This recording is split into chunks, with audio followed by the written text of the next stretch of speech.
All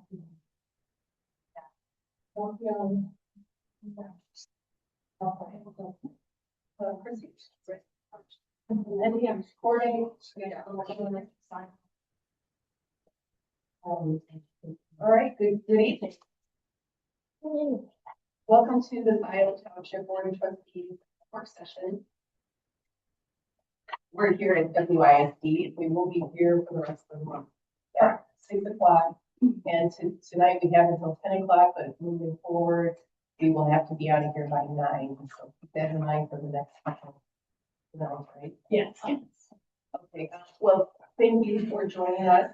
We're here tonight for the capital improvement plan, the tree fund, and social items. Just a reminder that we have a lot to do in a short period of time. Please, everybody, if you just take your time and say what you need to say, we'll go through and then keep it short and concise. Yeah, we're gonna have to cram this in. If not, we'll have to reschedule. Whatever. I don't want to do that either. Okay.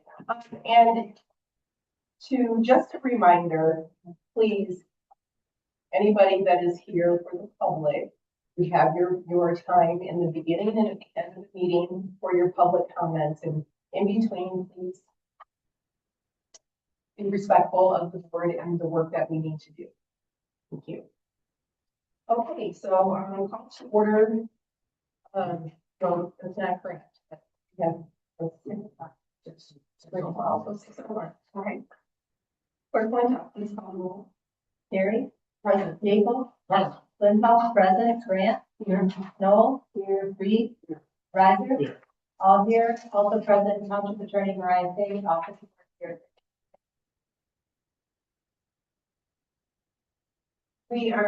We're going to skip the Pledge of Allegiance, not have a flag tonight, so maybe in the future we can bring it with us. Adoption of the agenda. I noticed that there is, which was a, is that 3? A3, this, an agenda item by facility director to authorize to rental collisions for repair work performed on the Ford D350. I'd make a motion to add K3 to the consent agenda and adopt as amended. Support. Are there any other changes?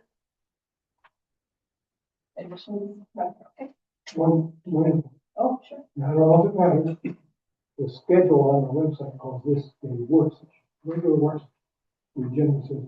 I don't know if that. If I could speak to that, it's just the template, and this does follow the regular order set forth in our rules of order. So I think we're okay. Thanks, David.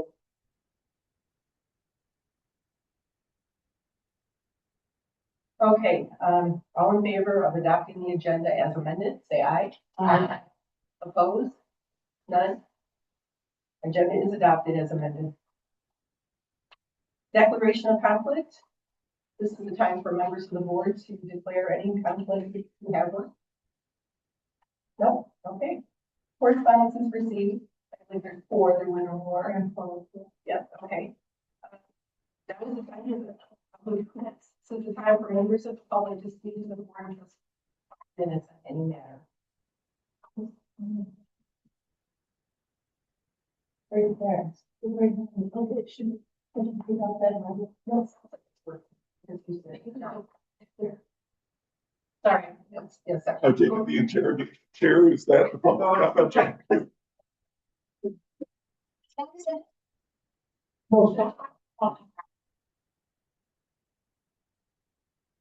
We need a big light. So a couple of days ago, I wrote to the board about the U of M data center interview on NPR. Celine already has a data center that has begun construction.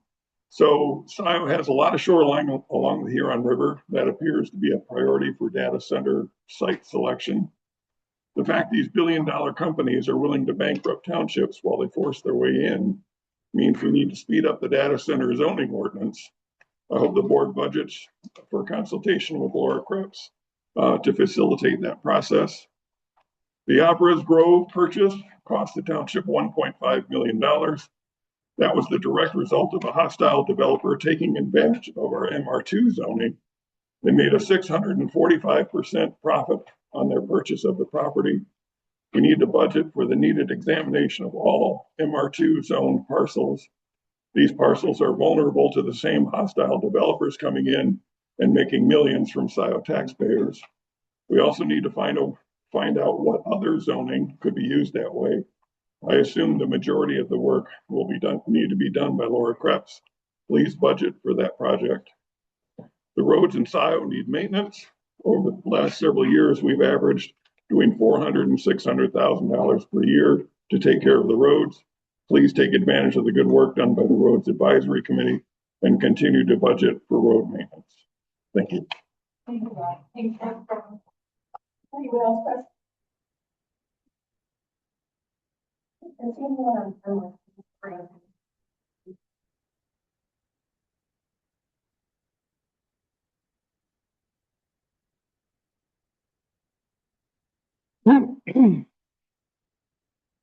Let's see. First up is Pat Stein. Go ahead, Pat. Good evening.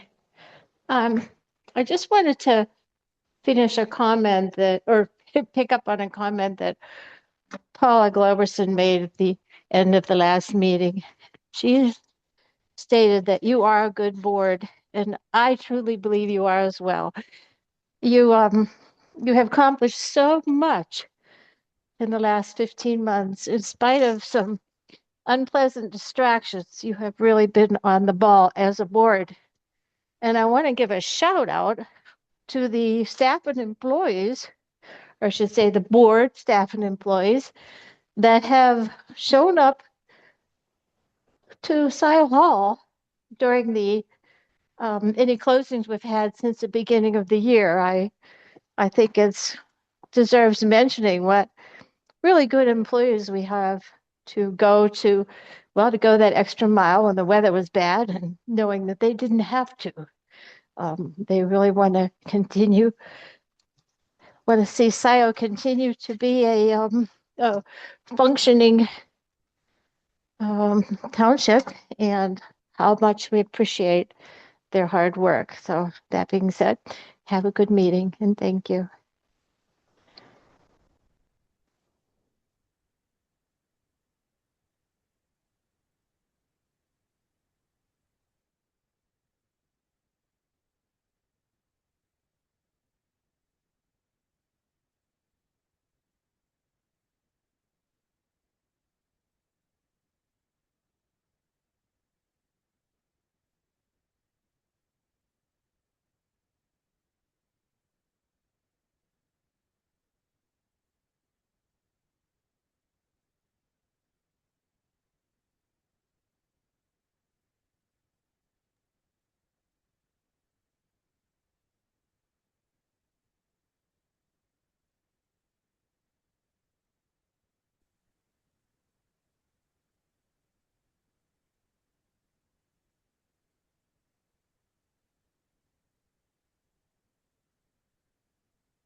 The agenda item is Thanks, everybody. That we last saw, Sunshine Department, Finance, to work on it.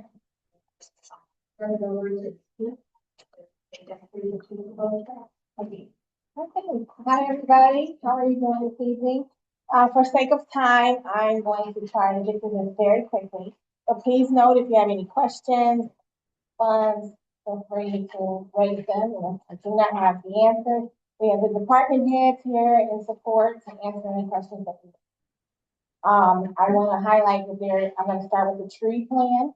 And there are some changes that were made to the plan, so I'm gonna go over that one a little bit more in depth, in terms of the dollar amount. So you guys have the big 11x7, where everyone can read very clearly. If you like the large print is the capital plan, the first resolution and spreadsheet is the tree plan. You just have a large size tree Oh. plan. Okay, then I'm gonna slow it down, that way, One page. yeah, so one page of it. I'll make sure I go over that a little bit more in depth, because it's a little hard to read. So we have a resolution for our tree plan, for sake of time, I'm not gonna read it, and typically I would, but it's there in your agenda. And with our Scio tree plan, this is, from 2027 to 2031. There are priority levels on one of the columns, which we have medium, high, and low. And here with the tree plan, they are medium in terms of the priority level. We have revenue sources to be defined. There's just three things on the plan. And since you guys have small print, I'm going to go over it a little bit more in depth. Murphy is here in case you have any questions for her or me regarding this plan. But the first line item is the 5 Oaks Preserve. That's all going to be coming out of Fund 232, and these are contributions from developers. And there is a project description as it relates to that plan, and the cost reflects the following steps associated with the reforestation project, reforesting consultation and site preparation and tree purchase. There's other items if you want me to go in depth, because I just want to make sure we got a lot to get through. But there's a detail. Sorry, I have it printed out from the packet, and then I've got something here, so is there a document or a page? In the packet, it's page 45. I'm gonna share mine. You can have it. You can have mine. I have it on my laptop. So I want you to make sure you're with it. Don't put this on shooter. Well, I've never, And I will get started here. I will click from my laptop. thank you, here, David. Yeah, no problem. Oh, I have. I only got the one copy. Sharing is caring, so please share with your neighbor. I got a lot of that drawing. I have this thing, which is smaller. Thank you. Okay. Thank you so much. Appreciate it. Okay, so in our current budget, we had 119,000. We're still on the 5 Oaks Preserve. We had 119,000 in our current year budget. The change that I stated has been made is that we're gonna also include that in our upcoming 2026-2027 budget, or FYE 2027 of 119,000. The following year, we're requesting $100,000 for year 2 and year 3. If you look at the top row of your heading, there's also years, but I put like year 2, year 3, year 4, year 5. And then if you need more detail of what those years cover, that's there below. Again, we have our 5-year plan. So the changes in year 2 and year 3, we're gonna ask for $100,000 for year 2 and year 3, making the total cost for this project or CIP to be $438,000 instead of the initial $119,000. So it's increasing what we're gonna request going forward in the future years, okay? And again, this is just a plan as to what we'd like to foresee in the future. It's really like an estimate or a placeholder of potential money that we may or may not spend, but just to have it on your radar. It's not extra in stone. It could be subject to change, but again, it's there. For the Liberty Pond Nature Area, we have that at a medium level, contributions from developers, again, coming out of Fund 232. And the change that's here, instead of in year 3, requesting $100,000 or budgeting for that. That's gonna be moved to year 4, which is 2029 to 2030. Right, so that's being pushed forward. And there's a project description that outlines what the cost associated and why we're requesting this amount of money. If you have any questions again, let me know and I'll go over in more depth. Again, we have a lot to get through, so for the sake of time, I'm not gonna always read the project description. And then we have Ryan Kohler Preserve. This again is a medium level in terms of priority. And the change that's here is that we requested $60,000 in year 4. We're gonna also request another $60,000 in year 5. So that's gonna bring that to $120,000.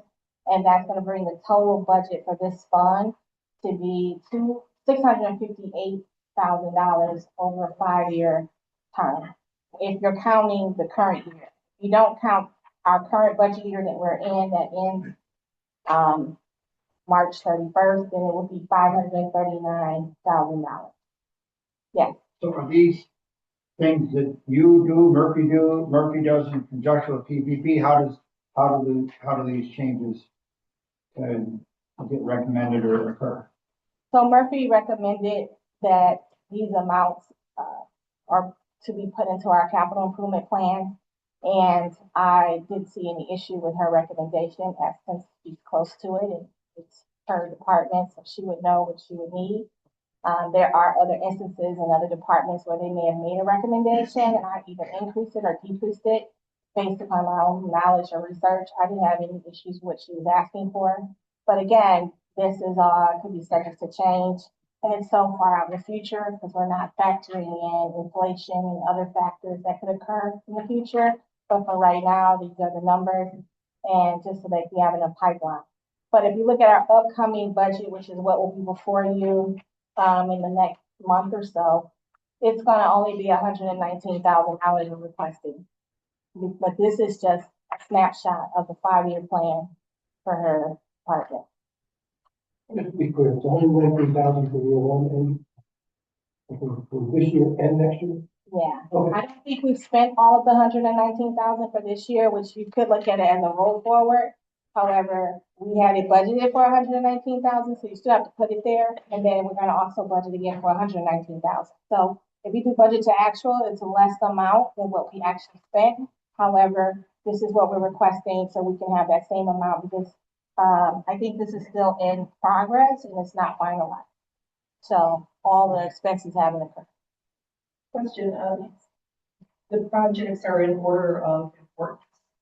No, not necessarily in order of importance, but in order, because they're all medium level. You'll find as we go into as we continue to go through this CIP, that it's all over the place. I don't know if it's how they listed it or however they came about it, but this is just the order that was presented to me, so that's how I kept it. But hers had high, medium, low. I didn't prioritize the different funds based on high, medium, and low. This is just the order that was presented to me, the order that I'm presenting. We can ask Murphy if so it's the need to this deal. But This is the first time the board had that column of priority level, so I think that's. Looks to me like it's a sequence. Yeah, that's correct. Thank you, Murphy. okay. So I would make a motion to adopt the 2026 tree fund management plan as required under the Scio Township tree fund policy as amended with the changes described by our finance director. Or I have a question. The financial source, the funding source is contributions from development, contributions from development. It was also mentioned in the first couple of meetings ago, at some point in time, that if there wasn't enough money in the tree fund, the general fund. So should we put here contributions from the development and or general fund? We can put whatever we want. We can put some in other places in the capital plan. It says other sources, TBD, grants, TBD. I mean, you could put any number of things. Other sources TBD, that's fine, because we could get some, right? Yep. We do have to remember that, we do commitment to doing that. Yeah, and we got time because, it's gonna only be 119K for the upcoming budget. And the remaining $500,000 or $600,000 or 559K over the 5-year plan, not counting the current year. It's so far out, we can plan for it. So we'll kind of know where we are if the developer money isn't coming in the way it needs to.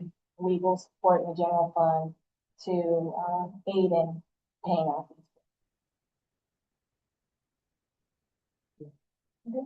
But I will add that other sources can be.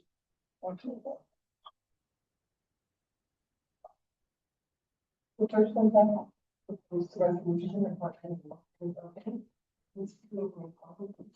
Okay, for our rules of order, tonight we're starting with Grant. Grant? Yes. Noel? Yes. Reed? Yes. Riser? Yes. Terry? Yes. Gable? Yes. Flintoff? Yes. Resolution adopted 7-0. Oh, right. Wonderful. Okay, now we're gonna move to our sticker packet. For the CIP. I'm just getting there on my computer as well. So I can take notes. Okay. All right, so we also have a resolution as it relates to adopt the 2027 to 2031 capital improvement plan, at our regular meeting of the Township Board. For sake of time, I'm not gonna read it all, since we have to be out of here by 9 o'clock, if I heard that correctly, and I'm not the only one. 10 It's tonight. 10, okay. Even still, we know you guys like to go long, so I want to be conscious of your time, because 10 o'clock is not long enough for you all. So, moving on, we're gonna start with our general fund.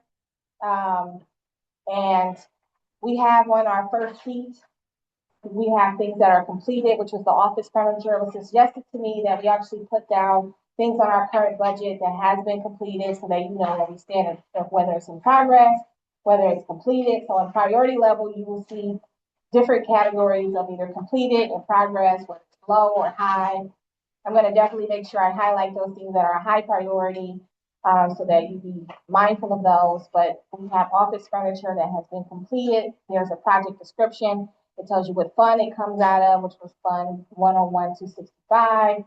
And we were actually budgeted for like 30K. We were under budget by $28,789. And that's been completed. Next on the line, we have EV charging. We have that as low priority for now. We would like to get charging stations for electric vehicles, and we have that projected out for year 2. This was an estimate. I estimated it like $50,000, potentially 200 grand over a total of 5-year term. And that right now is a low priority because we have something dealing with our parking lot that's coming up too. So maybe we can do it in conjunction with, the high priority for us is security camera system. And it's going to be divided amongst the funds, and I have them all listed out from the fire station, how much that's going to cost, the sheriff's office, the township hall, the pump station and water tower, and fire station 2. So you can see the breakdown of how much and what's happening and what will be involved. And we have the total cost of that at $180,000, and that's a part of our upcoming budget. And this is a high priority to have security. And it will be divided amongst all the funds as outlined in our project description. And that's why you see revenue source, to your point, fire fund, the different funds that's going to help support not just the general fund and paying for these security cameras. So as we go through this, you'll see there may be various funding sources. And this is one of those examples of that. Okay. And we are requesting with low priority, but a second server, and that's going to occur in year 2. If you turn your page, yes, absolutely. How do we determine the low, medium, high? It was recommended by the departments and those who are requesting the information. Some of it just happened on their own in a silo. Some happened through conversation between myself and them, and then presented to the team or me or Jessica and deciding whether or not where it fits and what have you. but a lot of it has to do with the department heads themselves. And in terms of the priority level. Or the need of the township. Or the need of the township. But David, did you should make any proposal? As far as I know, the priority level is submitted by the person. Yeah. What you thought? Well, given the desire to have a new traffic, 30, 40, very aggressive. I would say the EV charging. You wanna move Maybe that not up? the first. So, You wanna make that a medium? Yeah, okay, no problem. But that you want that, oh, I'm sorry, somebody said that, have that done at the same time, the parking lot, whatever. There is a parking lot, township parking lot, which is also medium, I mean, it's not, it wasn't scheduled till year 3, but we can make that year 2, we can move that up. I bring it back that $50,000 of it to the upcoming budget year. That would probably be more than enough, so that would allow us to explore what site work and engineering would need to be done on that point, as well as what work might need to be done when we do the parking lot, or just run a cabling or a conduit or whatever happen to run the site. and the conduit would support moving, right? So recommending on the township parking lot, $50,000. No, it's EV. charge lot. We move forward. Yeah. I would actually argue the whole schedule should be moved forward, so it's during the upcoming budget year and ends in year 4. Okay, Now, these gonna be available to the public, it will be a charge point, we have to pay for that. I think we have to adopt a policy, but Nothing, sure. yeah, We're also making that medium. yeah, I changed it to medium from low to medium, because this was not something that's been brought to the board yet, and then a separate side note. No, so this is great, because there was conversations that we weren't sure how the board would feel about the EV charging stations and whether or not, this would get approved and things of that nature. So it's good to know that the interest of the board is that this is a higher priority than a low one, it's medium, so that the change and we can move that up, so I think everyone's happy with that. I also, first page, like to make recommendations. So the second server, when this was submitted, found out some information since then. Their existing server licensing expires in 2026. So we need to move that up. I would say move that up a year to the upcoming budget in April column, that whole amount, and I would upgrade the priority level to medium. And remove the 50,000 from here too? Yeah, Okay. move it up. Because if we're going to do a second server, when our licensing is going to be renewed and refreshed, we might as well put it all at the same time, so everything is consistent. And we have everything. I think CPC would recommend. Yeah, they did. I want a suggestion for this, and it was brought up a while ago and a couple of times regarding the operations director office and all this. And That'll be coming to the board. okay, but is that under capital improvement plan or is it? No. Under 25. Under 25. Where's that? Okay. Sorry. Where's the lever? It's okay. Thank you. Awesome. Also, too, it's a good point, for our board member Reed, that you can make whatever suggestions you like. Again, this is just a proposal. It's a working document for us. It's not finalized. This is a talking discussion from where we were at the last meeting. These priority levels were actually in that document, but I think this spells it out more clearly. So I did not manipulate or change any of the priority levels from before unless it was brought to my attention it should be moved up. So any change you want to make, now is the time. You want to move it to a more recent budget? Let's do it. Whatever you want to do, that's what we're here to talk about. Okay? All right. So page 2, we have election equipment that we need to purchase that's mandated by the state. That's what the project description is telling us that we have to do by the elections committee. And that's going to take place in year 2. We have $127,500, and that's a high priority. Okay. We have medium for the parking lot. When we had that in year 3, I don't know if you want to move that up. EVs was all in conjunction together. My question on that would be, it's still that, I guess, the balance can't be 2 or 3 years in the future. We should look at that. I just knowing the cost. It just looks, but I. Would you prefer we increase it? And do you want to move it up? So it's like we can assess at the same time we do the EV chargers. Moving it up, this is the parking lot. Yeah. The life of the parking lot, why would we move it up? But replacing something sooner than. If somebody gave me a recommendation to replace my roof in 2 years, I'm not doing it today. Because it doesn't need it. I was only asking that because of the EV charger. I don't know. No, I, Yeah, okay.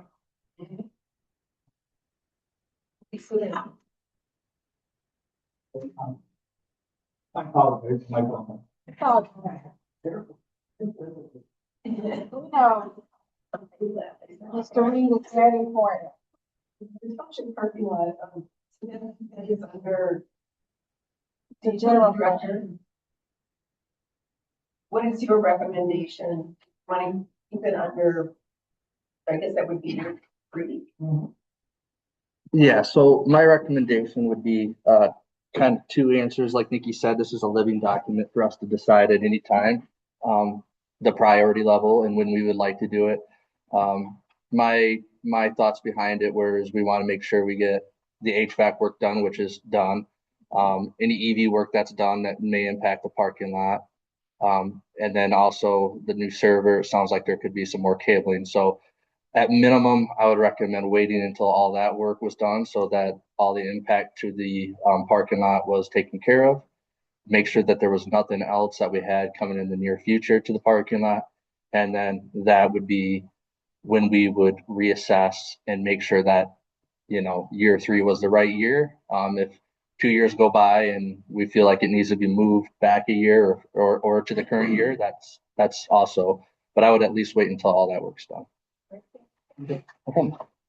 Actually, we're gonna ask the board things a little bit later, because it's similar material, same master contract and Park Road, I believe it's in the same year, so we might be able to see the asphalt contractor on Park Road pathway and into the park lot. Not saying that will happen, but So do you want to recommend an increase to the yearly amount? keep it where it is now. Okay. And there was a request for a township vehicle in our current year that's been placed on hold. I wanted to point that out to see whether or not we wanted to move that in a different year. It was budgeted for this year and has. right, we can move it into, the 26, 27. Okay, so the upcoming budget. Yeah. So we're gonna move the $40,000 to our upcoming budget. So it's coming up a rollover because it did not happen. It'll be a shared pool vehicle for those who need an assessing and raise concerns when they're out and about as well. If you have a vehicle, so they're not using their own cars and wear and tear. Some of the sites are muddy as we have construction and new development. So, but anyone in the township who will be able to use it as far as personnel.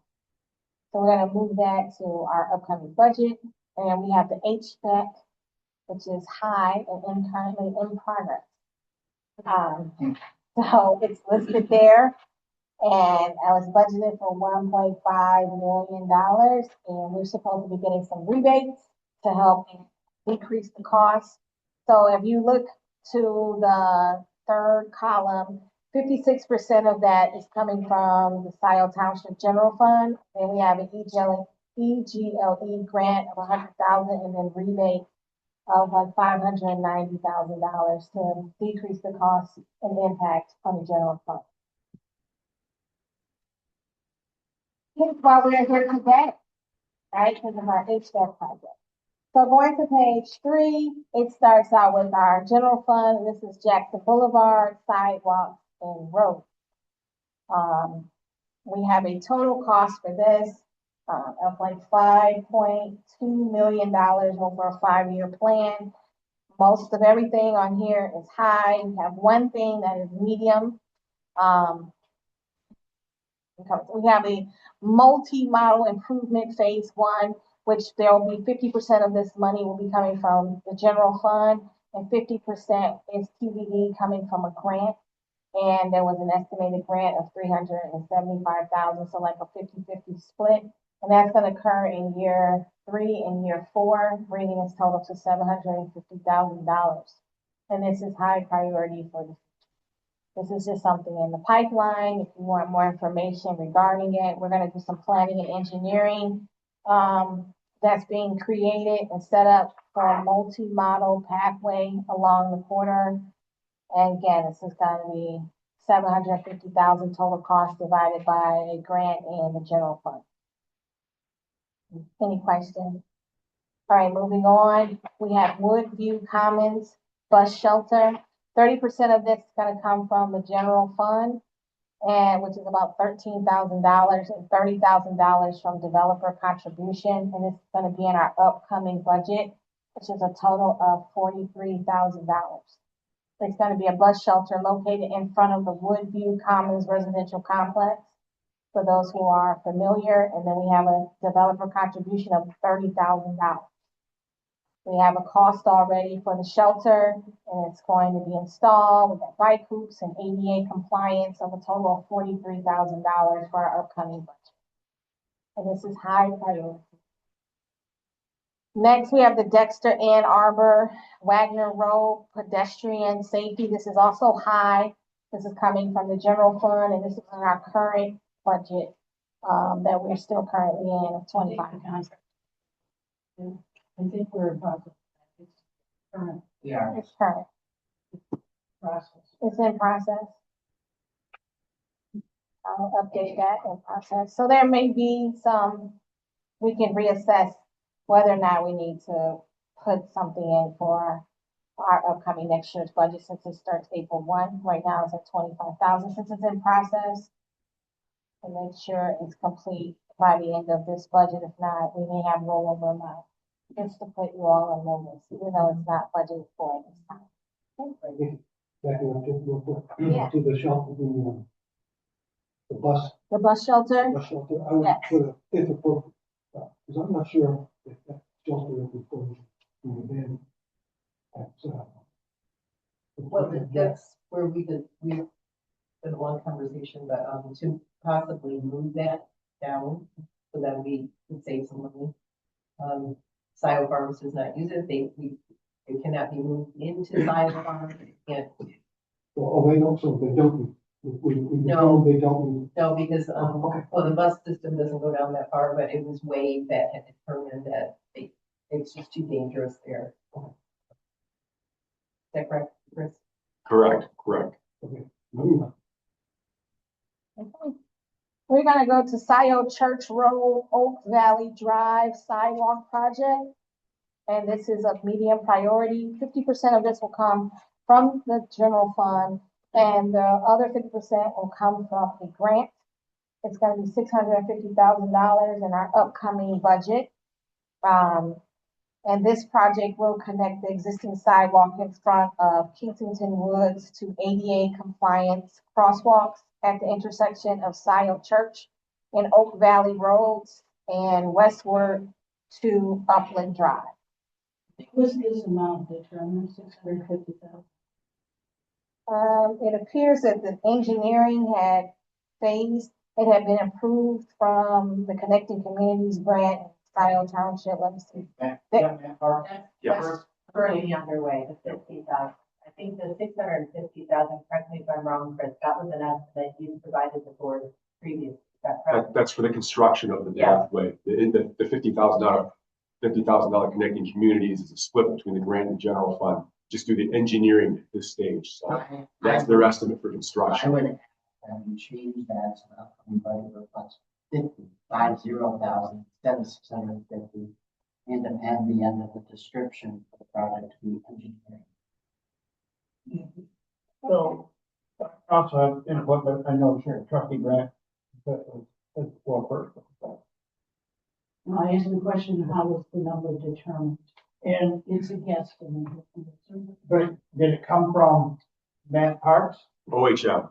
Okay, so, but it is an estimate, but it's from an engineer. Well, it's just, I agree.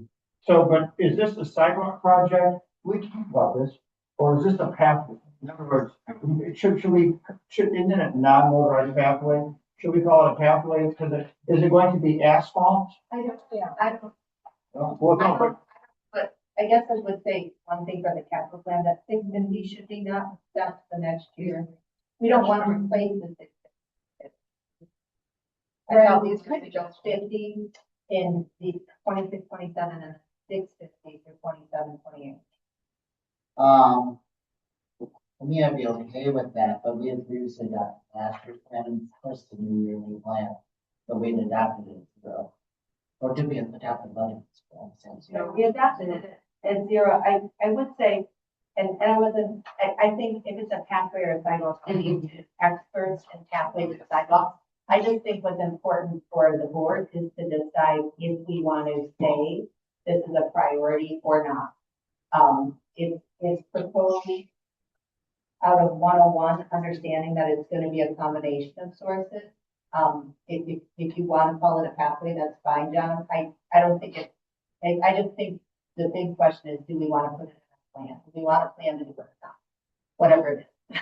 the question I have on it is, obviously, we can't take it all out of general fund. I get that. And so it's gonna have to come from other sources, whether it's grants, maybe some could come out of PPP. I know that Morgan Foreman is asking for projects that are small dollar in her, district, and this little corner of Scio is in Rep Foreman's.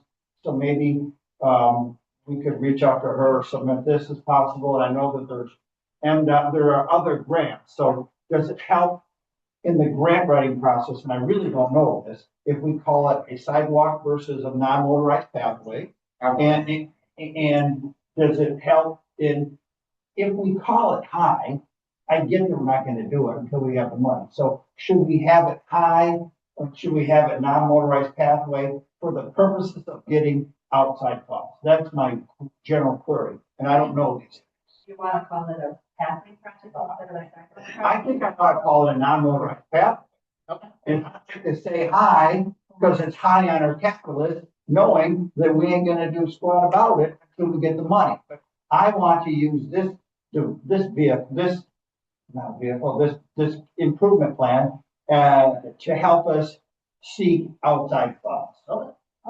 okay, rebuttal. Yeah, I know, John, you wanted this for quite a while. 10 years?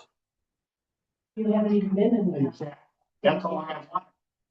That's on the old tap, I wasn't on it. I attended tech meetings when this was discussed. Okay, let me continue. Sorry for your. Okay, so I do not support moving it to high because honestly, these projects have never been prioritized by this board and never voted on. So that's what, hence, this is what you wanted. Is it something 7 members of the board? It's not. That's my own. And I appreciate that perspective. Oh, we might as well just.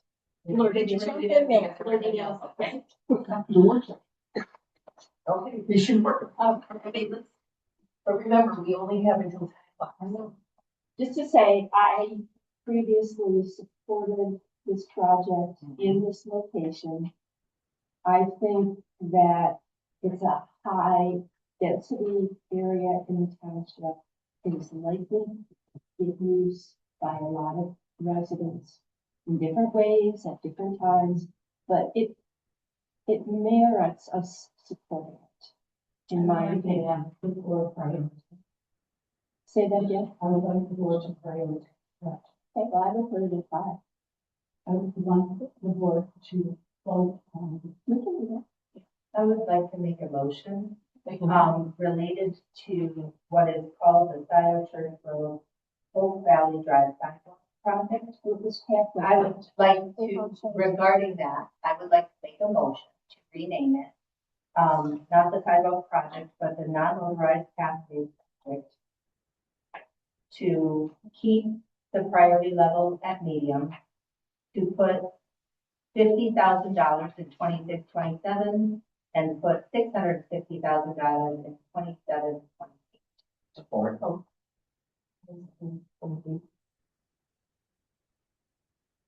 50,000 in 2026, 27. Yeah. 650 in 2027, 28. Yeah, and we're adding more and more of these projects, and I don't want to see a long list of projects without us getting anything done. That's where And I we would, need to, and I would say like the roads, Park Road, are things that we have been trying to do for longer, so that's why I'm making that motion for the April. should. Well, let's do That's the compound motion. We've got 1, 2, 3 things. let's. No, because I'm certainly support naming it motorized pathway project. I think we would do that without vote.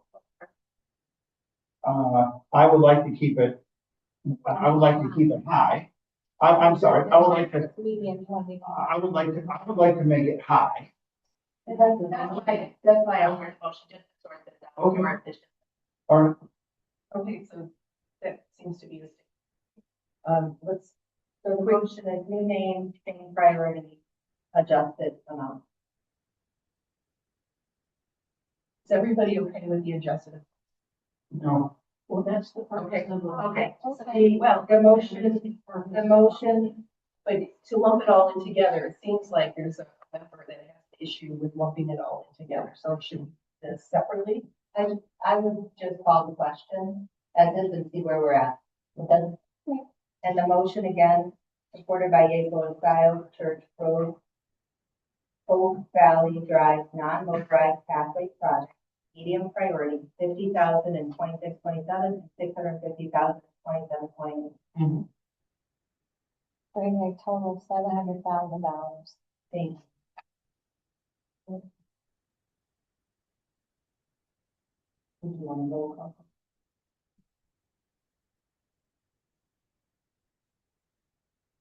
I guess, still think that we should separate because. Okay. Yeah, roll call. Grant? Yes. Noel? No, Reed? Yes. Riser? no, Harry? Yes. Yeaple? Yes. Flintoff? Yes, motion passes 5-2. So to just repeat, the only thing that is different, well, it's a year late. The non-name. And a new name. and then we're keeping it at. That's right. Now, at some point, when the Z Road pathway, might there be pathway millage funds to help pay for this, especially down the road, such that it could be TBD pathway millage? Possibly. There's a lot of TBDs on this one. I mean, I think it's very possible. That's a couple years down the road. So could we add to column revenue source, 50% Scio tips general fund, TBD grant, TBD pathway millage? That make you happy? Yes.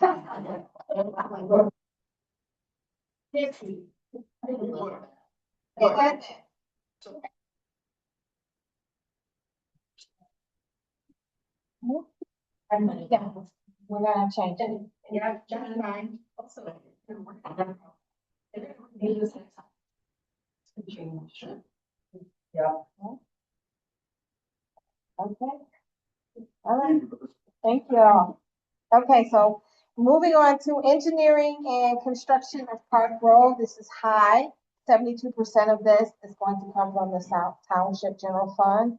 And the remaining $649,000 from the M grant.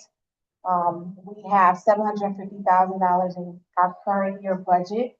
And we have $649,000 in our upcoming budget, bringing this a total of $1,399,000. And this is currently in progress. Yes. Okay, so here's, and Zeeb and Park, there will be a roundabout, see, I think that's 2028 or 29. And that's through the Washington County Road Commission, and it's covered through federal money. So we have had conversations with OHM and WCRC, and they are suggesting for us to do our project and that project at the same time, because that area has been shut down a few times because of the park and stabler, and we want to just do one. So that will be, well, if we could just, I'm suggesting that we move the 649 over to 2027, 28. We're not, and then 28, yeah.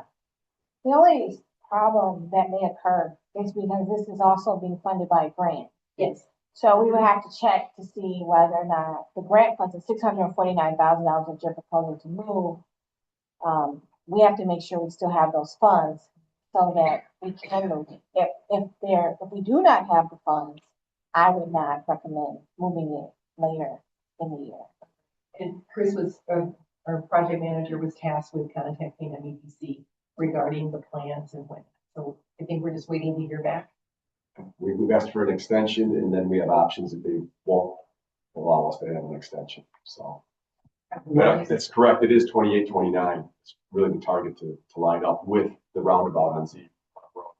Have you already extended this once? No. No, No? Okay. it was a different part of the grant that. And I would also like to add, we have asked for an extension with the MEDC.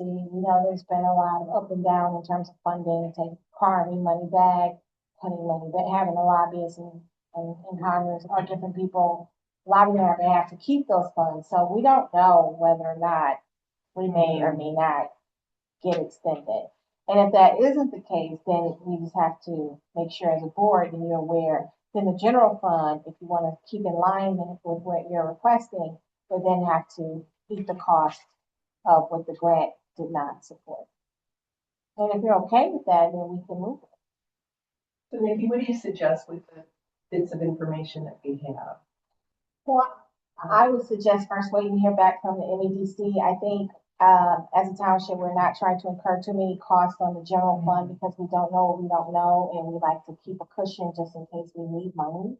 And if we've already been earmarked to receive funds, even though it may be an inconvenience to some, and logistically it would have made sense to try to be in alignment with other projects that's going on, but financially, is that something we want to eat? And I would say that.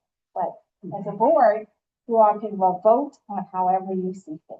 Yeah, also, the road commission, even though it's a federal grant, there is a way, talking with Jeff, that it's possible that would lower our cost for the project. Okay. So there's that factor as well. We just have to get to that point. Well, then it sounds like Chris has his work cut out for him, and we can try to figure out how we can align what your objective is with funding, and if it actually makes sense and we're being fiscally responsible, so that if we are in alignment with the project that's coming up, push it back a year. If the funds are still there, then I'm all for whatever you're recommending. It's just more so about funding and trying to ensure that the general fund doesn't have to eat those costs. But if we can make that up in some other way or get another grant for roughly $50,000 we're gonna get, then I think we have to go where the money is. So should we leave it as is for now? Yes. We can leave it as is for now and have it as earmarked in our upcoming budget because we have funds for it. And if they allow us to have an extension, which hopefully they do, and it has happened, so then we can move it, push it back a year if we're approved for the funding, or if we can come up with another revenue source to offset. But I would keep it as is for now, and we can just make note, waiting on MEDC regarding our extension, and if they will allow it, then we can just push it back. And maybe our lobbyist committee will help with this project. Yes, I think that would be great. I did request for a future board meeting in Fairfield soon is a presentation from OHM on this project. This was all contracted with the prior board and as an observer, and we're gonna give you the presentation, but, well, now I'm a year in. And we're 2 years into this, and I have not seen any presentation. And we just did this on I see Chris right in there. thank you both. Okay, so more to come on that one. For now, we're going to keep it as is, and any changes will be made as a development of future board. That sound okay? Thank you. Okay. All right, you're welcome. And then now we have, WCRC Road Improvements Project, which is high in progress and is coming out of the general fund. And that's going to be in our upcoming budget, $495,190. And then we have earmarked money for each upcoming year with a total of $2.4 million. And I thought there was a recommendation from the Road Advisory Committee to, on this potentially through. Not this year. There will be a presentation as a proposal for a millage, and the board will have to vote on that. And a spoiler alert, we're looking for the November election. I would say though, I do think, Nikki, I just want to confirm that general fund could support the, as far as we can see thus far, we'd be comfortable with these numbers. Let me add, so with the state funding, funding roads and the whole, they've changed a lot of things.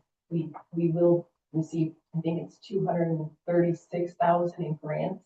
So minus from that 495, just to, So could we add here for revenue source potential, state roads grant? no, it's, it would be our matching grant. Okay. Yeah, we're for sure with I'm sorry, we are for sure with the matching grant from WCRC. Yeah, they're still waiting for more information later. Okay, they think by spring to see possibly there's gonna be more money for. So why wouldn't you, put a notation of a millage? It doesn't matter that it's, through March of this year. All of these others can say TBD, when it's relevant to the issue will occur. So why would you put it? Because every year we have a matching grant, and that has changed numbers. And plus talking with Nikki, she suggested that we put it all together, and because that is a revenue, and it is something that we always have had. So, and as far as adding it to this, I guess it was an oversight, and we're adding it right now. The language that.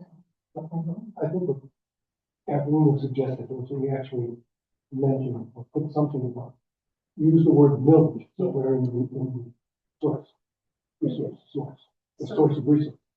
Potential for the next year, when they Well, always this is A possible revenue source, adding it like we did for the non-motorized pathway project. We put, TBD grant, TBD village, 50% sales. Okay. We can I don't have it. Yeah. Okay, I feel but that TBD. Yeah, I mean, I'm not totally as comfortable with that, just my perspective, just because we're not, I don't wanna, put out there what we're taxing people, we haven't even talked about that at this table. So, I don't know. I mean, I think we can put whatever matching grants you recommend, Jillian, but I don't wanna get ahead of ourselves. Let's do that I for now. think we talked about, because it hasn't been approved by the board yet to put it on the tax. It's Okay, so we can, Yeah. okay, so for now, let's just keep the WCRC matching grant, yeah, and then,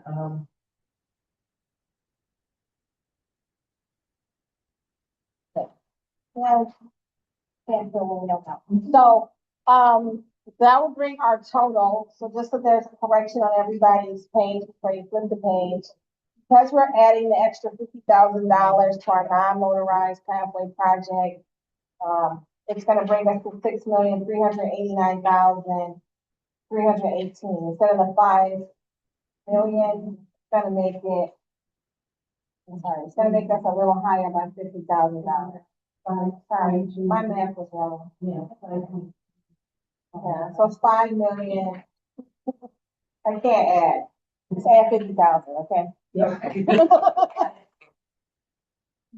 But you got it. Okay, so it's gonna be higher. If you need an exact number, I'm gonna use my calculator. Yeah. Okay, let me know. You need an exact number, Reed? Okay. So moving on to our next one, flipping your page. This is the fire fund. I told the chief he didn't have to be here. Okay, because this is not a surprise. Everything that he has requested, it's high. It's already been before the board. A lot of the other capital improvement projects that we've been discussing hasn't even fully been board approved yet. Or a majority of all the things that he's asking for has to do with our new firehouse that we're in the process of building that everyone knows about. It's not a secret. And the things that will be necessary to accompany that new firehouse. Everything. Say one thing, Nikki, on those numbers. That is one number that changed from December 9th. It is now 15,573,080. And the chief's going to be before the board in 2 weeks to give a full, or in 1 week, to give a full presentation along with our bond counsel, Pat McDowell will be before us in order to start that process as well. But the current estimates are 15,573,080. And you're speaking of the construction of the second firehouse. Correct. Right, just so everyone knows the level set. The 13 million basically. And this is the total. This is the, yeah, the rotating total. Yes. Okay, so for sake of time, unless you want me to go through all of them, I felt like we could breeze through that. If this is the new information for the board or for the residents, we've talked extensively about fire. The total amount over a 5-year is gonna be $21 million roughly. Pretty much, like I said, everything is high to medium. It's not new. It all relates to the fire station in some way, somehow. So we're gonna go to, at the bottom, it's very small. I think that says, I don't know. Moving on to parks and pathways, fund development of parks, preserves, and pathways. There are page numbers at the bottom, it's so tiny for me. Oh, yeah. So I don't just, we're 6 of 14. Okay. Are you? Okay, well, that works too. You're 53 lines over our page 6, and we are good to go. Okay, so we're gonna, the first one on our Parks and Pathways Fund Development, row phase 5, coming out of Fund 208. We have 59% of this coming from the Scio Township General Fund or Parks Fund, and then the remainder is coming from an MEDC grant. It's high priority. It's gonna be in our upcoming budget with roughly a little over $3 million. There's a breakdown within our project description of how these funds are allocated and what amount is coming from the MEDC grant and the actual cost. If there's any questions regarding that, then we can go into more detail. You guys are good. We can keep it moving. Is it realistic to think we can really finish it this coming year? We're gonna put our fingers and cross them, and we're gonna defer to Mark. Can I ask a question about how we're doing on getting permission to cross a certain commercial parking lot? Still working on it. Okay. Yeah, we recently got asked a question internally about how we want to pay for a permit to investigate the railroad tracks. So that's still in progress too. To investigate the railroad thing? And not an Amtrak required a permitting process. Yeah. Oh, but you know, Amtrak, MDOT, two state and federal agencies. We deal with them all the time, and Unfortunately. Okay. I don't even know where that's on. So our next one doesn't even have a dollar amount. Oh. So that was the in-kind contribution, I didn't know, is it, yeah, I think they valued it, if I remember correctly, at 25,000 in the development agreement. Currently, it's. we're- Yeah, the 25,000 I listed last year was just estimate based Okay. on. No, but when I initially started, I Yeah. didn't see any initial agreement about the valuation. Okay. But yeah, it is in-kind, which is why there's no dollar. Okay, so this is in kind. In-kind. Funds provide, it's not even, okay, Yeah, so it's maybe, just earmarked for us to know that it should be, it's gonna be there. yeah, maybe instead of saying funds provided by Lithia, maybe just in-kind. Yeah, I agree. Did I do that? Okay. All right, so moving on. Township Hall Park Playground Phase 2. This is coming from the Parks Fund and the DDA contribution. This is a high priority, and this is in our current budget, at $68,250. Is there any questions? No. I would imagine if it's not completed by the end of our budget term, then we will roll this amount over into our upcoming budget. And it's not there now, but in the event it's not completed or done, we will have it in there. So whatever we don't use this year, we'll just move it. Yes.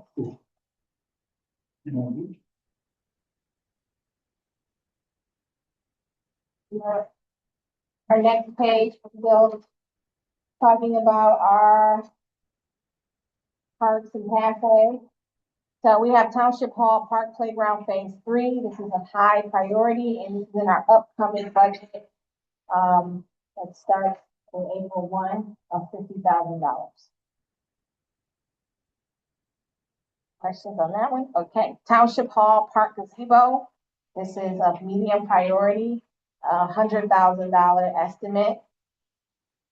That's coming up in our upcoming budget.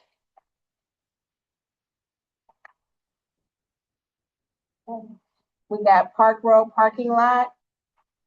This is of high priority, also coming in our upcoming budget of $75,000. Okay.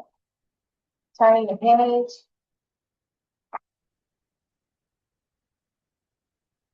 We're talking about our same fund 208. We have Van Quiller, Dexter, Huron, walking path. This is a medium priority coming in our upcoming budget of $75,000.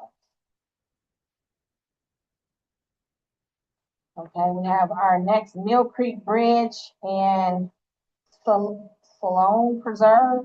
It's at $150,000 and it's a medium priority. This is gonna be in year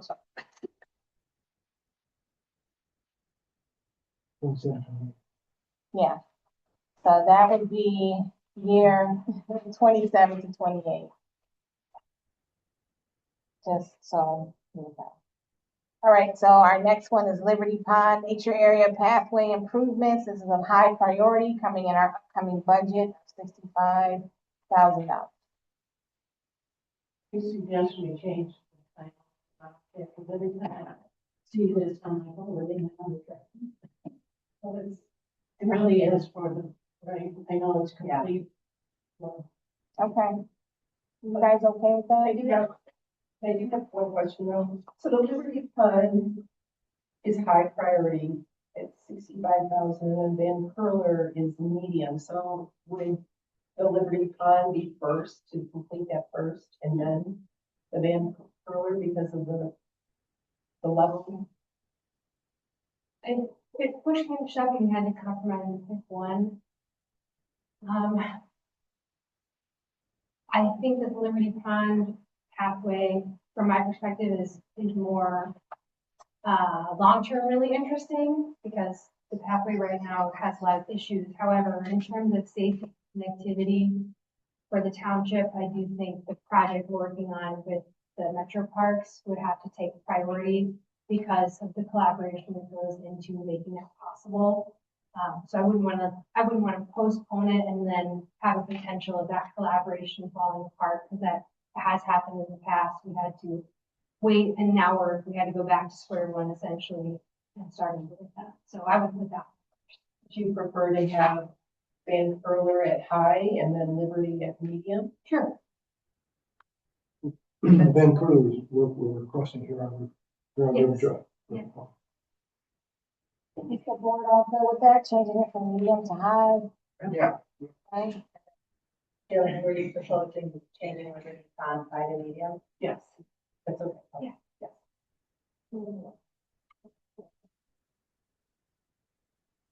Okay. Okay, and if you already had that tractor, that was on our current year budget, let's continue it for 60,000. Okay, so we can turn the page 9 to 14. We have our open space, straightforward, $3.3 million in our upcoming budget. Yes. We got Reed said it's all good for him. Hold on. Gonna be a total of a little over $6 million in a 5-year span. Looks like everybody's okay with that, we're all comfortable. Okay. Okay, move on to our sewer and water fund. That's page 10 and 14. It's in the fine, small print, 10 and 14. Sewer and water fund. Julie, are you with us? Okay. Okay, no problem. Just want to make sure everyone's there. All right, so, on our first page, everything is pretty much high, except what's completed. And a lot of it has to do with our current year. We have Brandon here. If you have any questions for him, you can feel free to get in the spotlight with me. But we have our sewer manhole pipe repairs and rehabilitation. Total budget amount is a little over $2 million, but in our current year budget, which we're still in, it was a total of $300,000 that was budgeted. And so what you'll see below is where we are with our budget to actual amount. So we're already a little under budget. So in case it looks a little confusing, that top line represents the budgeted amount, and below it is what we've spent budget to actual in each category. From pipeline management to OHM to inspection service fees, it's a breakdown, and the final cost is $226,480. And then you'll see over a 5-year plan of all the additional costs in each year going forward under the proper headings of pipeline management and OHM and inspection fees, which is a one-time fee in our current budget. And that is currently in progress. We have a completed project at Jackson Road Pump Station Generator, $280,000. It went over budget, budget to actual $286,400. So it was a difference of $6,400. And that is already completed. We can turn the page unless you guys have questions. And guys, it's okay. Okay. All right, turning the page, we got Jackson Road Pump Station upgrades. This is a high priority, and this is going to take place year 5. It's been estimated at $10,340,000. And then there is OHM projected study design fees that's going to occur each year leading up to our year 5. And I just want to confirm, this was in the prior year's capital plan, or, right? Yeah, so we know the state ones out there. Yeah, we just, instead of having a one lump sum, we took the time to figure out, what year would be a certain amount. Awesome. So in our upcoming budget, there's going to be $40,000 spent as it relates to this project to OHM. All right. And then we have construction project costs, and that's going to occur in our year 4 and year 5 at $4 million, totaling $8 million.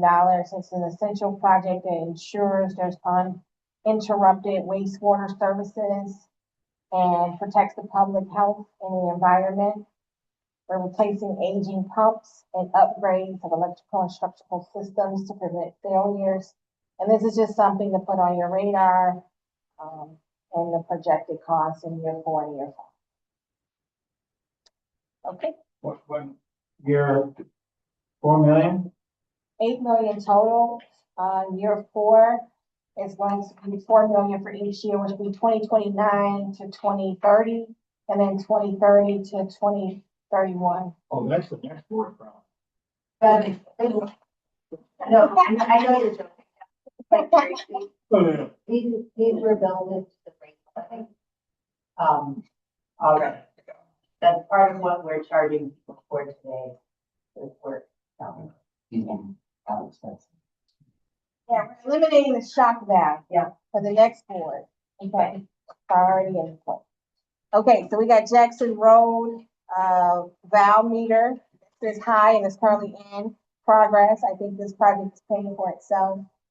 We've been getting some great feedback and costs associated with that. In our current budget, $74,700, and in our upcoming budget, $634,700. Okay, we can turn the page.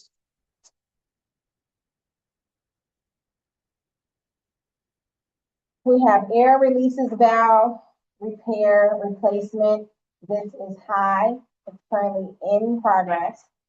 We have $125,500 in our current budget. But in our upcoming budget, we're asking, we're going to be budgeting $1.1 million, which is a total cost over a 5-year period of $4,250,500. We got a meter study pump evaluation. It's high, currently in progress. We're going to be coming before the board, if not already, of $208,900. There's a very lengthy description of what this project is, if you need more clarity. But I feel like it's a nominal amount in hindsight of our sewer and water. So the next one is our annual sewer rehabilitation inventory reporting. It's high, it's in progress. It's $30,000 each year, starting with our upcoming budget, totaling $150,000 over a 5-year span. We can turn the page unless you have any questions. 14 and 15. Yes, very good. Thank you. Page 13 and 14. We have one more page to go after this. You guys have been doing great. Okay. Okay, moving along very quickly. I know we're doing good when we start calling grant. Yeah. Yeah, absolutely. 2 more pages to go. All right. So we have water reliability study update. This is high progress. There was $30,891 in our current budget. We're going to be having this in our upcoming budget of $97,300. It's on year 5 that there'll be, we have another estimated amount budgeted for of $110,000, bringing it to a total of $238,191. Okay. So we have Marshall Road Water Main Loop. This is a medium priority, and it's not until year 5 of $600,000. I just have a question, maybe for Brandon. What is the impetus for this? Was this a recommendation from OHM, your recommendation? I asked because I'd initially heard about this from Dan Johnson, reached out to me about being interested in the township sponsoring a TIF to support this project. So where did this come from and how related is it to his project down there? Okay. So this didn't really come from OHM. I just noticed that this was something that we talked about previously when I first got hired here. It was in Eugene's policy and procedure guidebook. However, when looking at the, Heritage Woods development and the impact a water main break could have on this area, if it occurred underneath the bridge, or even if it was a main break after or before the bridge, there would be no water provided, until that main break was fixed. Worst case scenario, underneath the highway, you're looking at more than likely several weeks to get, residents back into water. And so taking that into consideration and how many residents would be living at that location, I thought it was enough to bring it to the board's attention. I then had more time to talk about it with OHM. Although a main break of any significance could happen at any time, I mean, it is a relatively new pipe still. However, I think it's enough at least for the board to start discussion. I was hoping that this question would be brought up, would suggest maybe we remove it from this CIP and just discuss it further down the road if that's what the board would like to do. And then regarding Dan Johnson, I never talked to Dan Johnson about this in relation to his project or at any time. Yeah, no, and I didn't think that's the case. I was just curious, with such a, contentious 4-3 vote on this board to even approve that because of the private wastewater treatment. And it's just, I appreciate your analysis and thinking about kind of how to get some redundancy for those areas of our water system. So that one is kind of hanging out there alone with that part of it. So it's just, another problem. Yeah, same kind of thing with the Z Road here.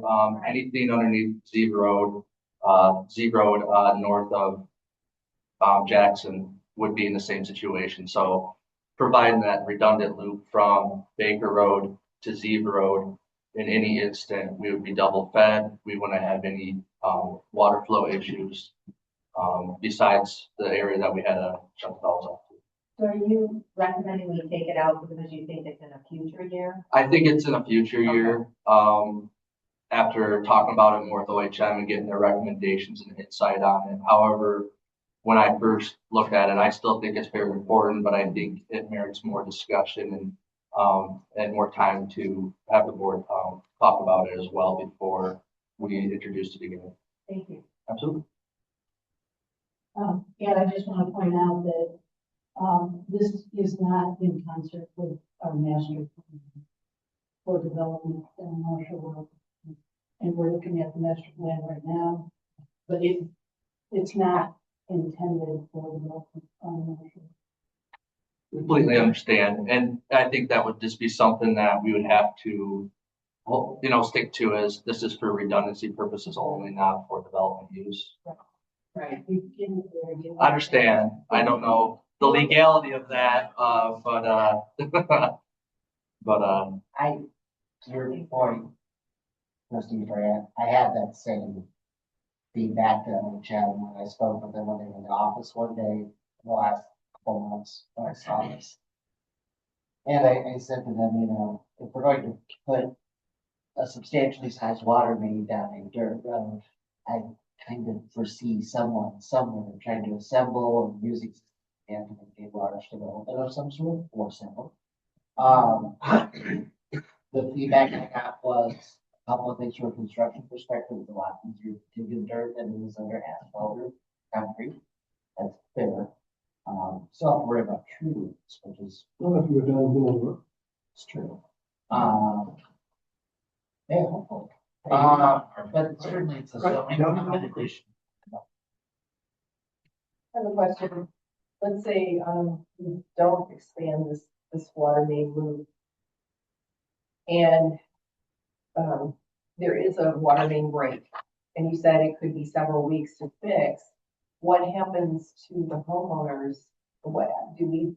more than likely we would provide bottled water would be my first insight on secure. I mean, we have that in our emergency response plan to contact a bottled water source and coordinate water drop off or water pickup.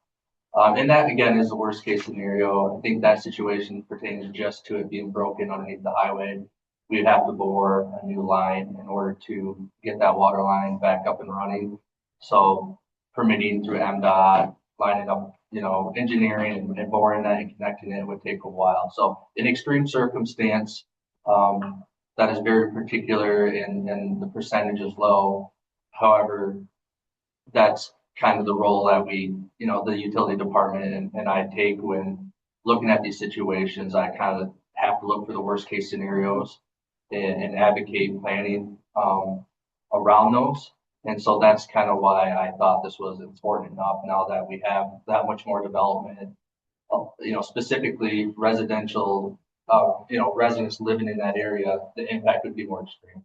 Yeah, and especially with older folks, who be concentrated there, I think it's important. I also hear you though that year, but I would hope that you keep it on your radar and bring it back next year. Okay.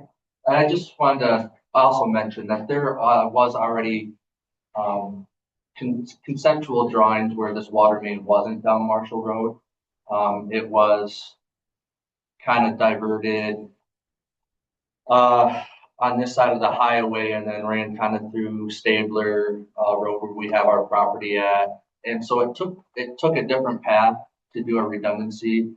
I just was initially against that because that's all easement, all on back property, and traveling that path to maintain that those hydrants and visually inspect that easement for any leaks and stuff like that is just a huge undertaking, and it's much more practical and easier to plow roadways, and then it's also more practical for our fire department for ease of use for fire protection. Either at, on Marshall Road or for areas north of Marshall Road, it's going to be easier to access those hydrants to fill back up their water trucks. So that would be the reason. I mean, if that's something that the board would support down the road, that would be my suggestion. Can I ask you a question? When I didn't, go ahead, Kathy, I saw you. No, I just, And then John. Great question. When was the last time we had a water main break? The last time we had a water main break. So, an actual water main break was Scio Church Road last year during hydrant pumping. How old was the pipe? Scio Church. I didn't look at that, but that was one of the original housing communities put in. So I would believe that it's going to be late 80s, early 90s. So 30, at least 30 years old. Correct. And you're saying, you mentioned hydrants along Marshall Road? Well, that's gonna change, a lot of those homes' fire rating. Because of hydrants instead of. Correct. So that'll offset the loss of all the trees. Well, I would hope, yeah, I know that's a touchy subject. I would hope that we would reduce as much possible tree removal as possible. You can't drill that. Okay. We could, but if the county did allow us to put it down one side or the other of the road or in the middle to have less impact and still keep it a dirt road, I think that would be great. Doesn't have to be paved or anything. It'd actually be easier for us to maintain down the road or down the line. And we can still have that rural community feel in that area. And I know that's kind of I don't know what kind of road it is but it's a, like a nature path or Natural beauty. path. So I would want to do the least invasive stuff to it as possible. Aren't there's a couple of gas stations, there's some commerce there now. And aren't there a couple of homeowners that on the west side of Baker who are looking to commercially develop that property? Laura's nodding yes. And is that something that is zoned for that? You will be getting a conditional rezoning of those properties, at your next meeting. Is it A? Is it one? Is it currently A? It's currently R1, R1. and it will be, the request is conditionally rezoned to C3 highway. Okay. Has that gone to the planning commission? It has, What was the vote on that? it was unanimous after they went to the ZBA and received a variance to allow a commercial zoning without municipal sewer. I'm far afield of capital improvement plan. I yield back. Which brought up some questions in my head. for next meeting. Okay. Right, we're on a time constraint now, remember. Okay, so I am going to remove the, Marshall Road water main loop from the budget. So that's gonna decrease our amounts for year 5 by 600,000 in our overall total for this fund, just so you can make note. But isn't the water main loop, isn't that in 2030 /31? Yeah, 2030, yeah, 2030. That's, So, Tom, can I share one thing that's different about the water and sewer from the other? Is this final capital number is going to drive the proposed rates that you're gonna be considering in about 4 weeks. So if our utility director is suggesting that it very well may be outside of this period of time, it would behoove us and our users to not inflate, have in here only things we're quite sure we're gonna get done in this time period. I agree. Because it drives the fees that we're gonna be imposing. and I have a question about forecasting costs. To the extent that we seek or get more REUs from Ann Arbor, will there be a cost associated with that we need to incorporate into the capital? In talking with OHM, when we go back to negotiations with the city of Ann Arbor, there could be potential costs associated with it. For upsizing or doing additional things to their system to allow us to gain more REUs. But nothing has been talked in specific with the city of Ann Arbor yet. And we haven't started those negotiation talks yet. We're relying on the metering study to give us an indication of where we're at with our REU count. And then use that as a helpful guide, to get with the board and decide when we want to start those talks. There's been no discussion about starting this at all. Correct. No, I'm just, And we meet monthly. The city. Okay. We could bring that up next year, Tom. For the capital improvement plan, just in, there may be conversations. yeah, But yeah, it's important to keep them in Okay, thank you. All right, so we have backflow installation at Ann Arbor Connections. That's gonna be coming up in our upcoming budget of $50,000. And then year 2 at 400,000, bringing us a total of $530,000. Any questions? Okay, all right, so then we have Wagner Road Booster Station replacement. And that's gonna be in year 2, which year 2 is 2027 to 2028 of 130,000, 3 of 60,000, bringing it to a total of $190,000, and it's all high finance. Question from Brandon on it. Is it really a 2-year span? They take out one, put a new one in? Is it 1 year? It just depends on how the township board wants to look at it. So it is gonna take a year to get the generator.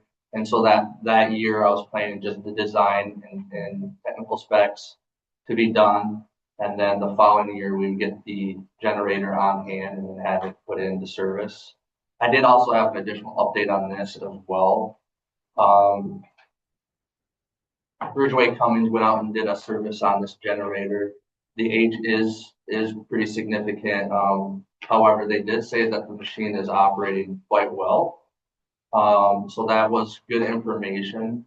I would think it's still good to keep it within the 6-year time span. I think we could determine at a later time if we wanted to bump it back a year or 2. But I would think that it's still gonna need to be replaced within the 6 years. So. Questioning replacement. I understand. I was just providing. Just for my own application. Understand. I understand that.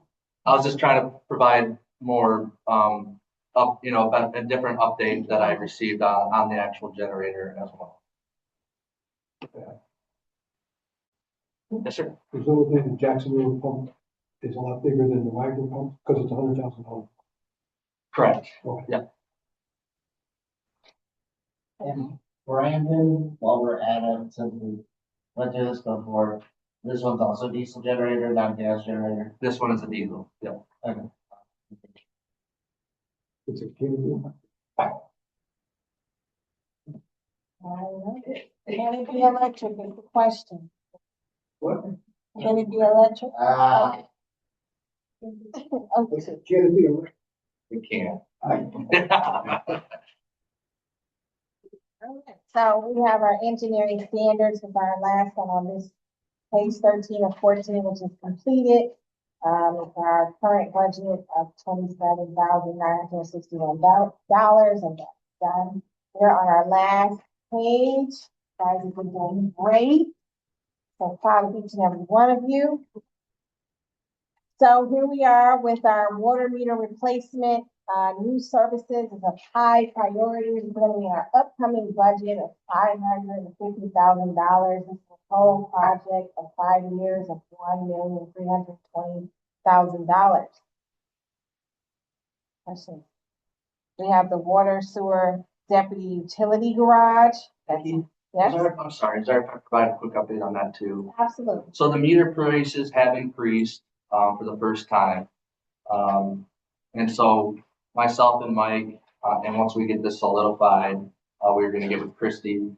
We're hoping to hopefully bring a 2-year commitment plan to the board to approve with that agreed upon in one blanket PO, but only to expend up to $550,000 this year and then the rest the following fiscal year, in hopes that we would be able to lock in meter prices for the next 2 years of the project. And so that's kind of where we're at with that right now. In hopes we could get that to the board before April 1st, so that you guys have the time to think about that option. Otherwise, of course, each year we could be subject to more interest. Awesome. Thank you, Brandon, for that great quick update. And we are on our last item. Okay. Water sewer department utility garage is a high priority in year 2, which will be 2027 to 2028. It is a total cost of $4.5 million. This is to have existing storage and workspace because currently it's severely limited. Our director views this as essential. And if he'd like to speak more to it, he can, or if you have any questions about it, it's not in our upcoming budget, but it will be in year 2, which will be 2027 to 2028. If I could also start on this one first. So I did include this. I still believe it's important. However, I brought it back because I thought it just warranted more discussion on the direction of the committee charge. I don't think at this point, like last year, where the board decided not to actually keep it on the CIP, but take it off, but have a committee charge on it. That's kind of the same direction I was advocating for in this, is that we get some updated thoughts and opinions on the committee charge. And then just also so that it was brought back to the attention that I thought it was important enough. I didn't have any hopes or thoughts that this would actually be approved or anything like that in that context. I just thought it warranted more discussion and some more clarity on the committee charge.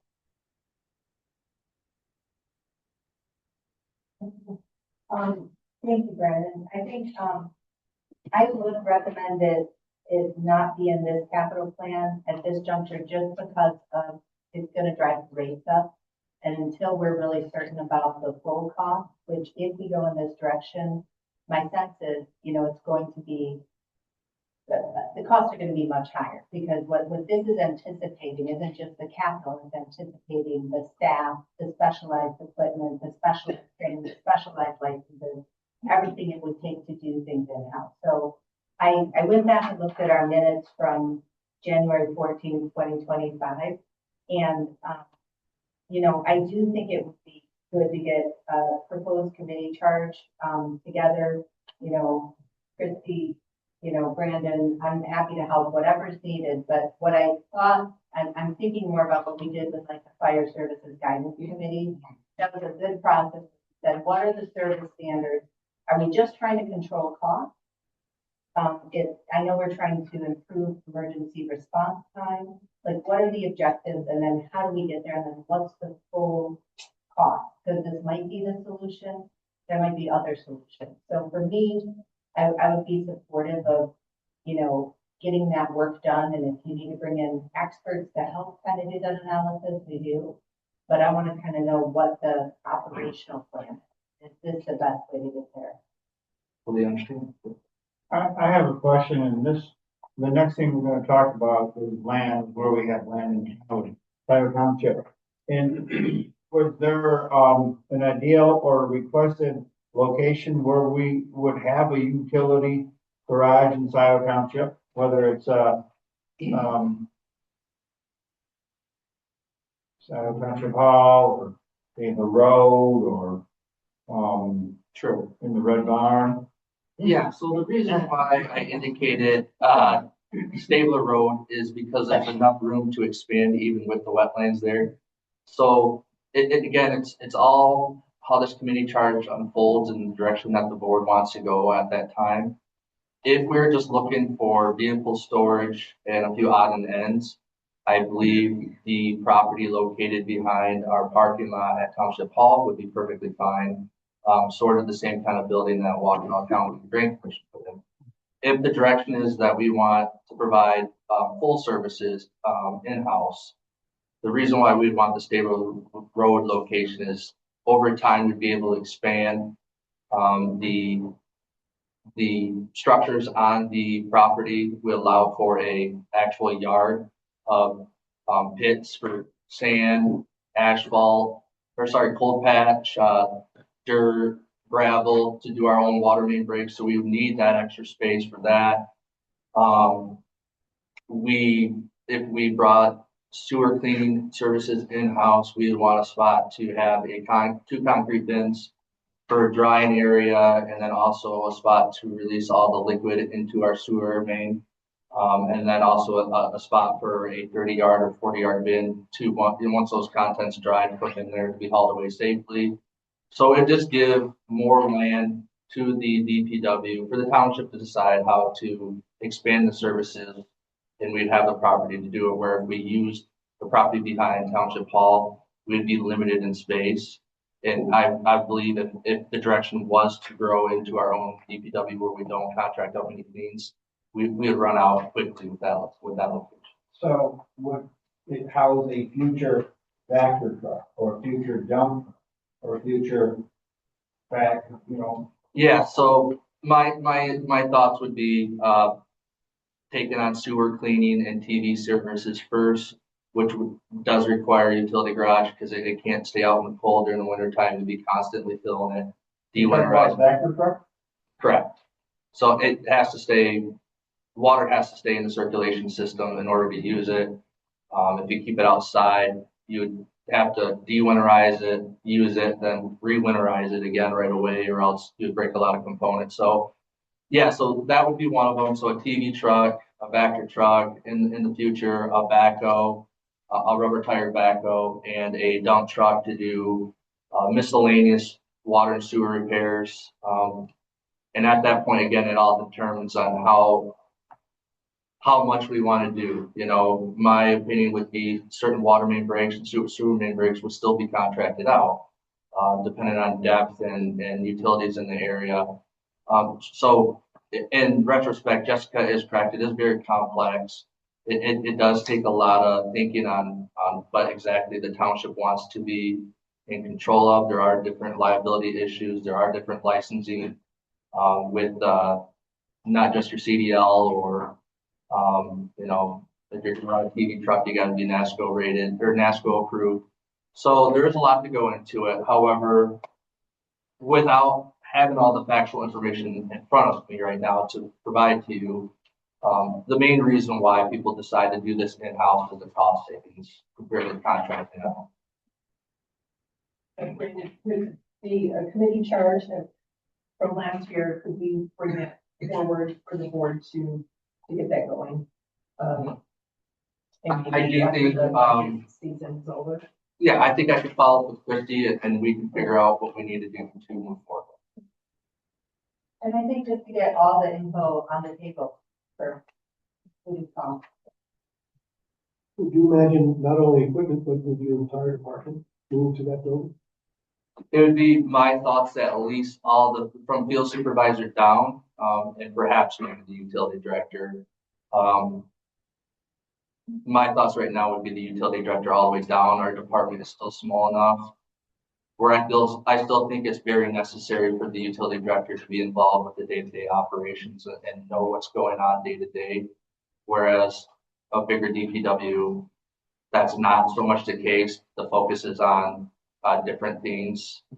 You'd still get small updates, but that wouldn't be the main thing you're focusing on. I think it's still vital to have that communication with the field supervisor and know exactly what's going on at all times. So I would make a recommendation to reduce the $4.5 million project until we come back, and again, happy to help support right then, the charge, like the idea of getting it back when it's ready. I'm just not willing to, put 4.5 million more toward ratepayers. So we know we want to be solid with numbers. Yeah, we want to get in one shower a month instead of every day. Yeah, I look forward to working on this with Nikki and the finance crew. Of course, it would have to be coupled in with the water and sewer rates. The only thing I would point out, and I've mentioned this in previous meetings, is due to the development that is currently happening in Scio Township, we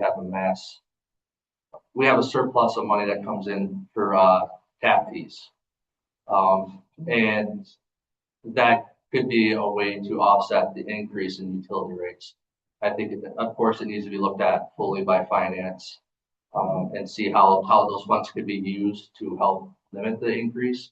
But certainly there would be an increase in rates. And the hope is after we adopt the capital plan, then Nikki and I will pass those numbers on to Brian Hamler. We'll do that kind of refresh, have a meeting with the Brandon to review it before it's presented. So that was the last item. Yeah, so I wanted to give the final numbers. I just want to make sure that everyone is in agreement that we're going to remove the utility garage, which will decrease this fund's total amount over a 5-year plan to $17,894 instead of the $23 million that's listed. I use my calculator to ensure that the numbers are accurate. If it's late, it's been a long day. Okay, so total overall with all of our funds, it's going to change our overall 5-year projected number of $63 million down to $59 million, removing the garage, the $600,000. What was it? That's not in the master plan. Marshall Road, Waterloo, removing that. That takes us down to $59 million, $485, $614. That's about dollars. Yeah. Our current upcoming budget, we're still going to be at the same amount because these tax did not change. We're still at $27 million potentially if it's listed in the upcoming budget for our capital improvement plan, but it changed our overall 5-year scope by some of the changes that was recommended tonight. Are there any questions for the board, for me? So what? Oh, great. Okay, so what I will do is make changes that we've already discussed tonight. So we'll have a final version of what's been stated with the name change, the removal of certain items, and the final numbers as they are. Thank you all for your time. You've been wonderful. So I would like to make a motion, to adopt the resolution to adopt the 2027 and 2023 capital improvement plan with all of the amendments stuff to the table and after by the finance. Roll call, please. Grant? Yes. Noel? Yes. Reed? Yes. Brett? Yes. Terry? Yes. April? Yes. Flintoff? Yes. Resolution adopted 7-0. Great. Thank you, Julie. Thank you, stay, okay, thank you. Have you made this so? Into please. It's a bullet on my job description. Let's make fun. Budget and capital improvement. Let's be fun. Thank you all. They have a wonderful day. Thank you.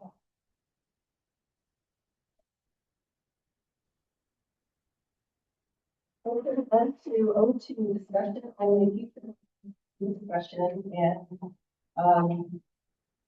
Christine, you have created a. And I pulled together in our assessor, correct. We know I need to do a thing. So I'm moving on. No, I'm just trying to not to take these parcels. Thank you. Okay. Good luck, who cares? Okay. Yeah. Nope, okay,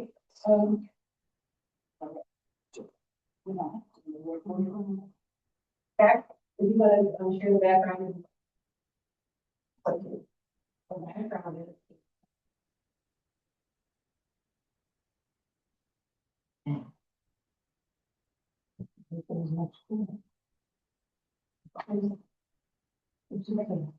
I think you just talk to Chris and say, can you hold this on?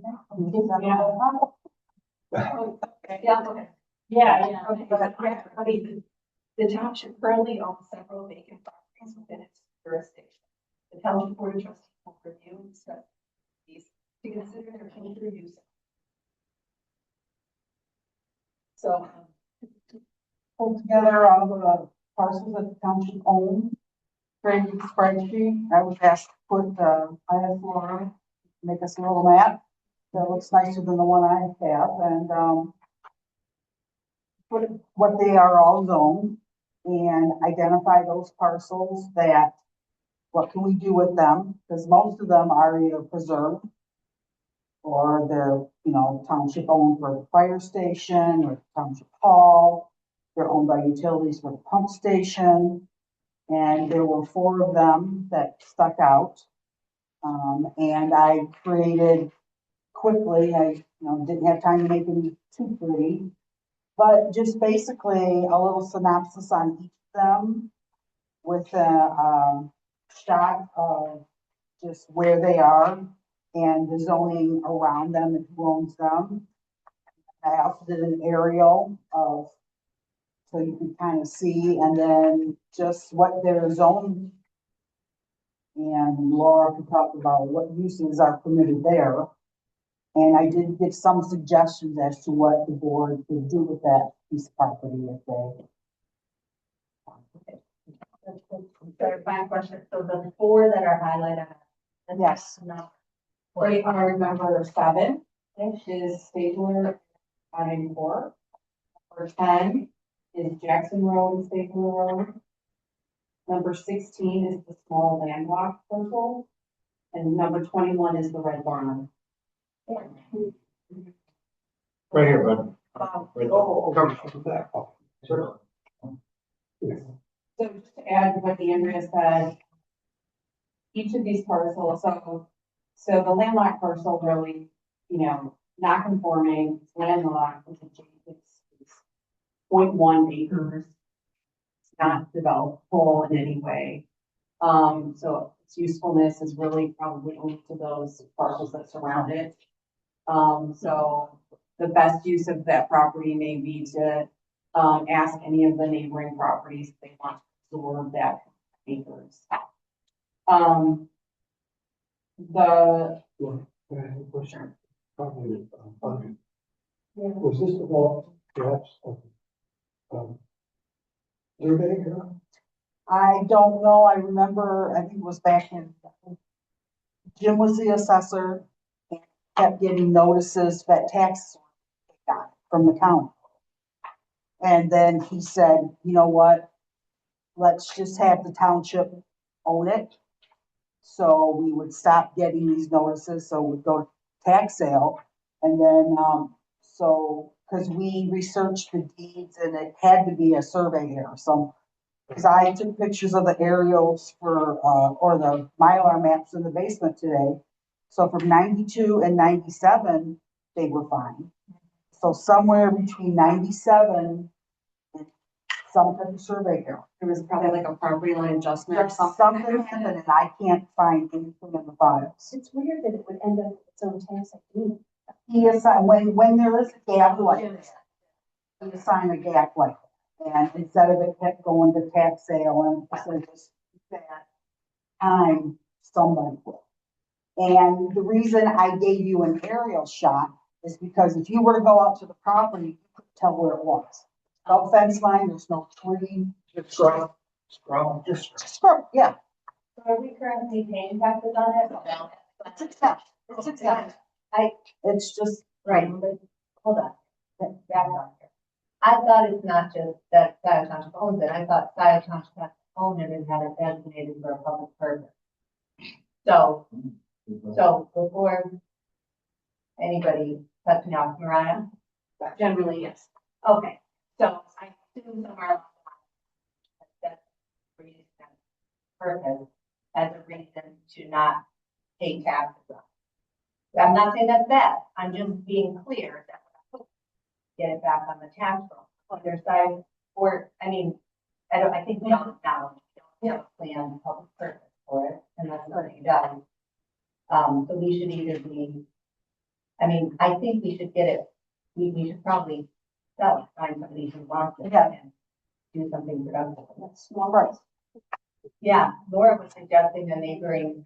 Yeah, Contact the neighboring, I mean, whether you want to, I can contact them and say, are any of you on one? Yeah, we can't just take land off the tax roll, sit on it. Well, Give it back to in the day. them. Nice. That would be, Right, yeah.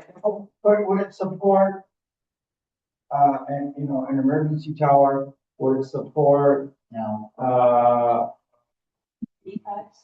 there's no. I'm trying to understand. There's not access to it. Yeah, it's not over. it's kind of what, it's behind the bell tire there. Like, there's no way to get to it. And what's the parcels? Lithia, always, Lithia and Beltire. yeah. Oh, that's it. So contact either one of them. I guess the attorney would do that and say, oh, it would be 30,000 if it was added to the roll. That'd be great. You know, say, hey, you want this, you want to absorb it. You know, and this way, the value of that piece of property would be added back to the roll. Somebody else. as vacant property that's landlocked? Yeah, it's, if you look at the aerial, John, it's just, It's worth you that, I can't mean, even tell, it's nothing. It's just, so if we put that on the market, someone will pay 30,000 for that? that's what I have to value that according to the thing. I doubt it.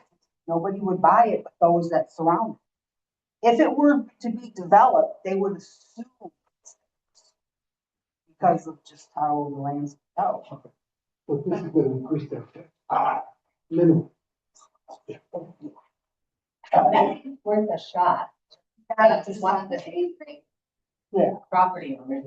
I don't feel responsible sitting on this as is, and I appreciate it for our attention.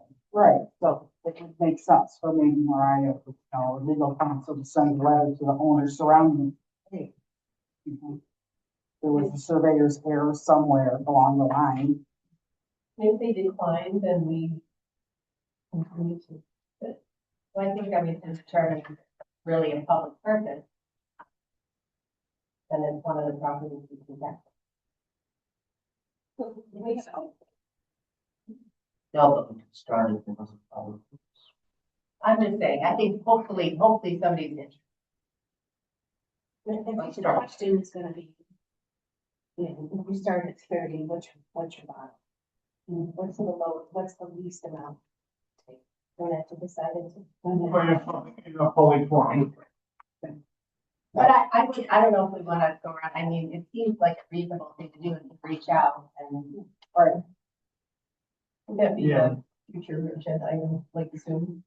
Sure. And Christie, we asked Christie and Mariah to work on that. Just investigators, man.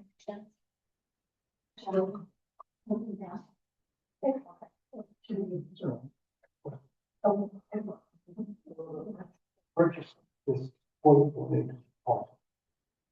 Well, the purchase price will be determined when it's for tax, or will you then reassess the entire parcel with this extra 1.1 acre? It's just, if I were to remove the exemption on it, that is just the value of it. It's not from an appraisal or anything. But my question is, whoever you ask, who asked to buy it, they're gonna say, how much is gonna raise my tax? And they're gonna say, I'll give you 10 grand, but you don't add anything to my tax base for the SUV, for the tax. That's what we should expect them to see. Can't do that. Sure. It's a negotiation. No. Okay. Give me the time. Could we have for this, a motion to request our office coordinator and our township attorney to investigate this, parcel and, well, and just bring back information. Investigate options. Or reach out to the adjoining. Well, that happens, so whatever steps we need to take, because we need to have a bottom line, right? How much it would be worth, like, the lowest. I would say the first part is just, is anyone interested? Regardless, of discuss the price. Because if one of those property owners was interested, different conversation. Yeah. With the board about what you do. To investigate if either neighboring property owner is interested. So I'll take a stab at it. Motion to have the office coordinator and township attorney contact neighboring property owners of the landlocked parcel to inquire on interest of acquired. Is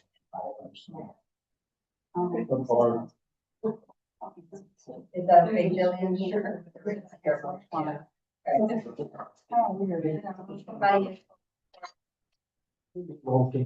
Motion to have the office coordinator and township attorney contact neighboring property owners to inquire on interest of acquiring the landlocked parcel. Thank you. Are there any others like that? Out there? Small piece on Jackson Road too. Yes, Jackson and Stabler, that's one of them that's noted here. It's 0.52 acres, so half an acre. Our, grants towing, We gotta vote. Before we go there, oh, sorry, yeah, let's finish this vote. Can we go once more? Yep, motion by Yeagle, support by Ryder. Let's do a roll call. Grant? Yeah. No? Yes. Aye. Ryder? Yeah. Terry? Yeagle? Yeah. Flintoff? Yes, motion adopted, 7-0. Okay, what number are you talking sorry about that. Talking about, number 10, the west corner of Jackson Road. It's 0.522 acres and it is surrounded by grants. No, men on the move. And grants towing is here also. This, is zoned I1, but it's a non-conforming parcel. So by itself, I mean, it could be developed, but it's gonna be very difficult for any new, person to develop this parcel to meet all the setbacks and provide parking and all, everything that's needed for business at this location. Earlier today, I talked to the fire marshal, and he indicated to me that Men on the Move is white boxing this building, and it's going to be going up for sale. If it's not already for sale. So that might be a great opportunity to, when that sign goes up. Charlie Khan is such a. Yeah. I know, I was, okay, well, that's good. Okay. Yeah, it's probably. I was told it was going to be up for sale, but. So, but that would be the most opportune thing if that property's not for sale, we can. With that, so. It's a little different. It's on Jackson Road and Stabler Road, but it's so small. It's got water for nearby, but we have to tap into it. I mean, it's a half acre. We do have Charlie Kahn this Maybe year. you would. Can I ask a question? Yeah. What's the history? How did we come to I have this? How long have we had it? Is it public purpose? And are we not paying tax? we're not paying taxes on it. County Board of Commissioners, there's a quitclaim deed in here, September of 2010. They deeded it to Scio Township. Why? I don't know. 2008. Okay, so yeah. Okay, anything else, Andrea, that you have? Why? What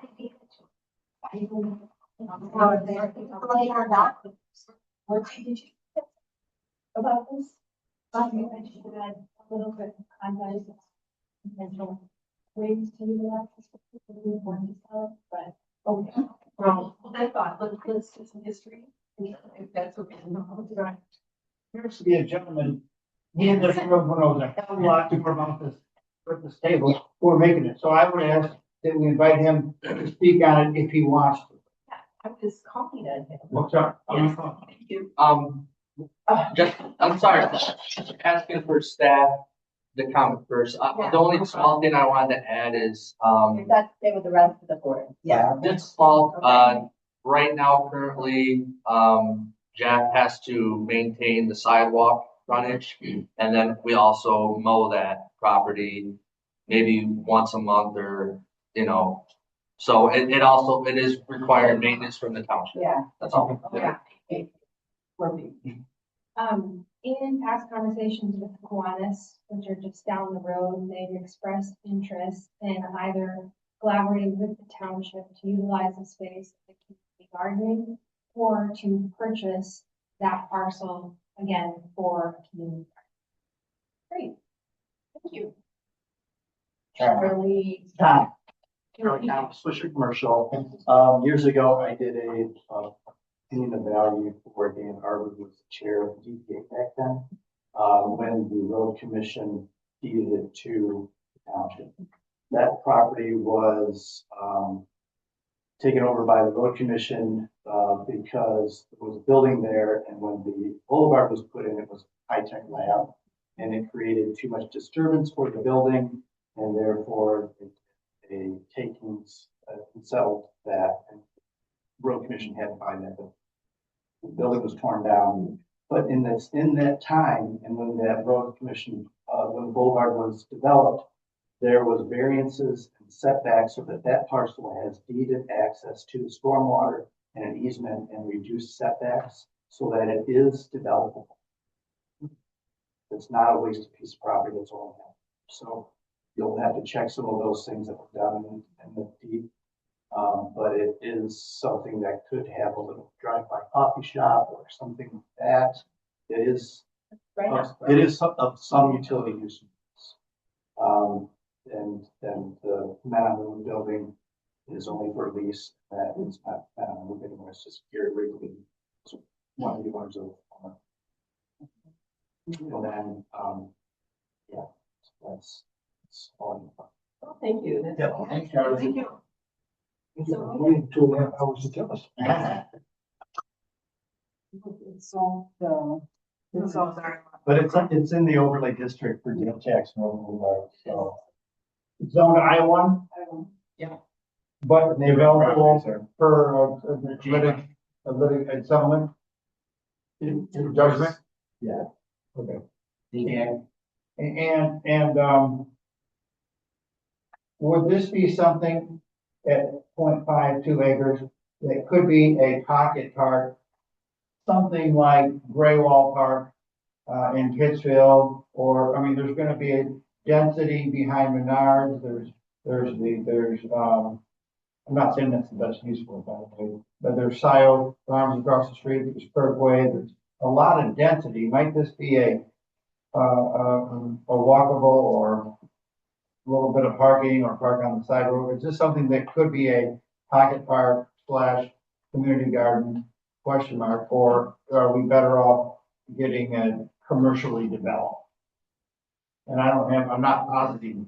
I would like to just sit on this for a while and kind of roll over.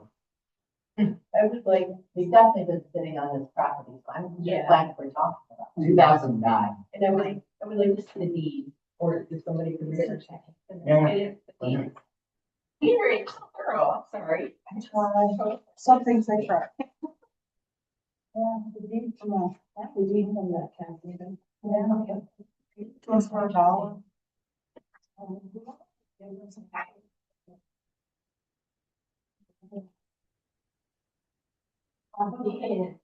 Somebody that's been. Oh, my bad. There's something called scrolling.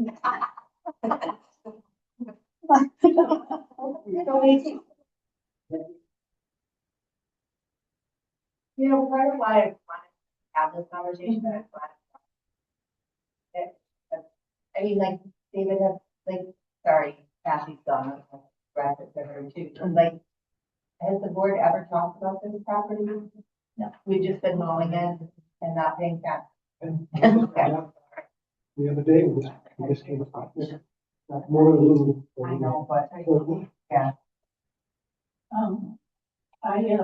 like the idea of the,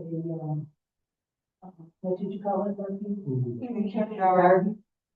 Could you make him, put something together as a recommendation or concept or whatever? The only issue that I raised back when we talked to Kiwanis about it was the parking part. If we owned it and we required people to park basically at Kiwanis and walk down, I'm not sure liability wise what, if that would be problematic, but if Kiwanis owned it, they can ask people to park there and walk down. That's just, I don't know that, I'm not. Or it's possible we could have a use agreement for a nominal fee, where what Kiwanis would be responsible for identifying the township. We'll talk about it at some point later. So, do we know what its commercial value is? Yeah. And $200,000 is the estimated value.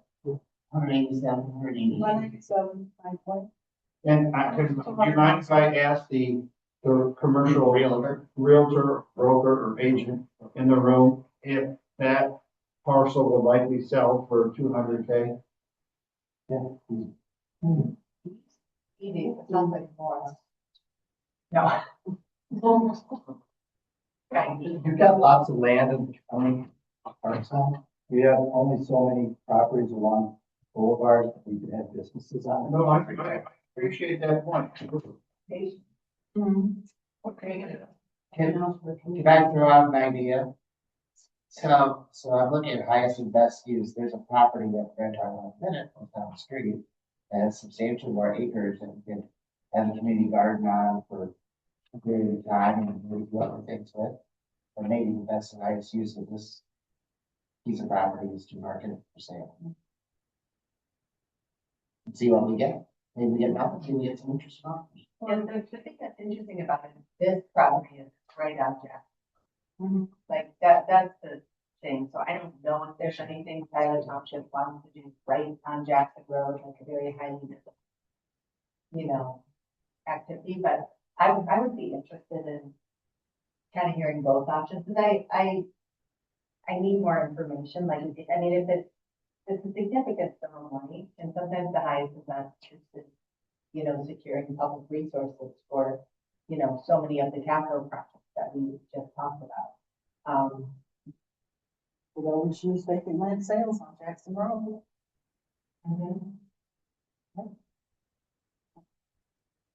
And just move on. We've already talked about it. I kind of mulled over. And could we ask our staff to kind of come back with more information, just so we don't lose track of it?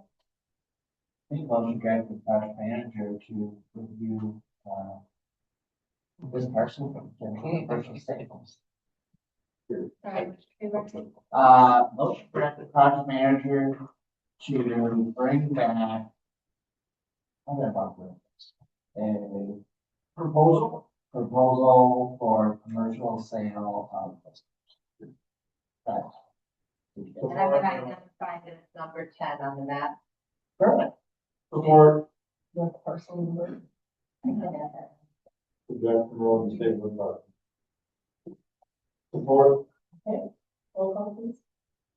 Grant? No, yes. Reed? Dryden? Harry? Yes. Gable? Yes. Flintoff? Yes. Motion adopted, 7-0. Thank you. So the next parcel, we'll just head north on Stabler, that's large, 32.49 acres adjacent to the freeway off Stabler Road. It does have some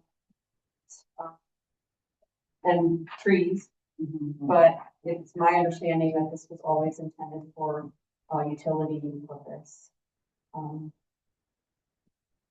So we did have an inquiry about this property. Interestingly enough, from Mr. Khan, who has a client that owns the 18 Mackenzie property just across Stabler. That there's a possibility of a land swap and maybe also some money involved in that. Because they are unable to sell, their property is mostly wetlands, they're unable to sell it as it is, and so they were interested in some sort of a land swap. I think this property also has a billboard, right? That was part of the settlement. Yeah, there is a billboard on it. The settlement is 20. Settlement for the law. Yes, there is. Changes It's in digital. 15 seconds. It was a First Amendment challenge. I think right now it's House of Date. Okay. Okay. Yeah, so this one is, I wouldn't say necessarily got more complicated, it has a little bit more nuance to it that's questioned by the neighbor. How big is the Mackenzie? 16? 16 acres, but it's got about 8 to 9 acres that are useful, but the way it's configured creates challenges to try and develop it. Wetlands are much. I think I've talked with Laura about it with 3 or 4 different buyers for years. Does the Mackenzie property have structures on it? No, Directly across the state. It's this one, it's the one directly across. Structures, or like a backer truck? How many acres of wetlands? you can build you one. Let me show you where my. Because I don't know. It's a lot of wetlands. Well, this is from GIS, so, you know, the wetlands have to be, verified. But. That's the more part of it. Yeah. This is in the Kansas, it's a clear thing, and that's the wetlands that are.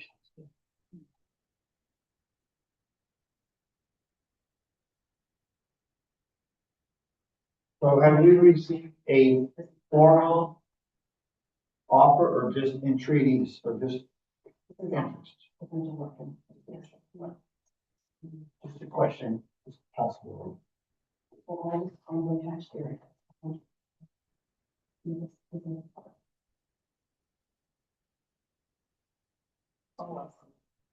think this is a larger conversation. I think we, Wait for more. This is, Mackenzie. It makes sense to ask the person. okay. If you like a formal offer. Yes. See, this. Well, I have one question. I'll wait. Thank you.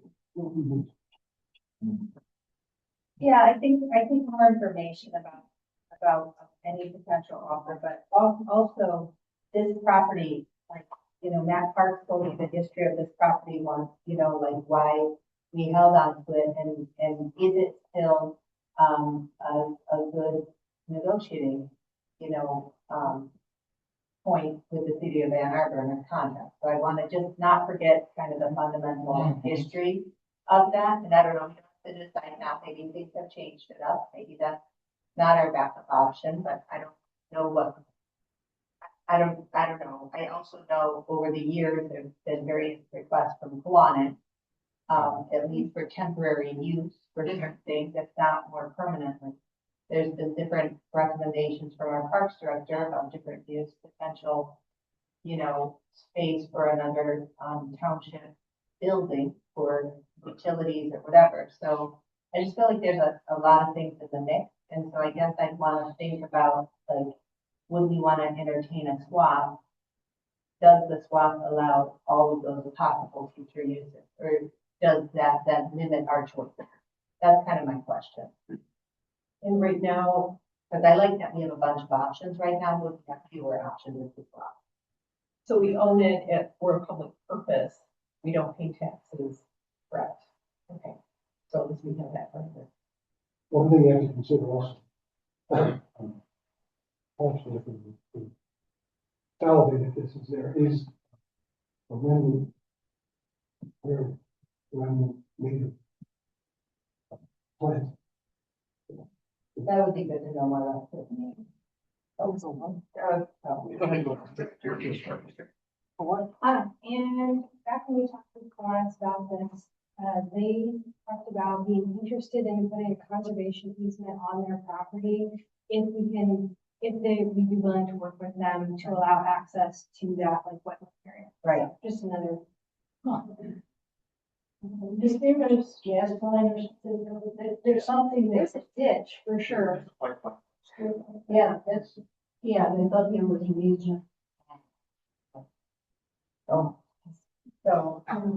I told it to the township. Sorry. The representative of the landlords. Yeah, well, that helps. He's been around long. Utility director. The E.T. McKenzie property does that also include the area that's just south of that as well? It's kind of more of an open space area where they have it. That's about management. That's different, okay.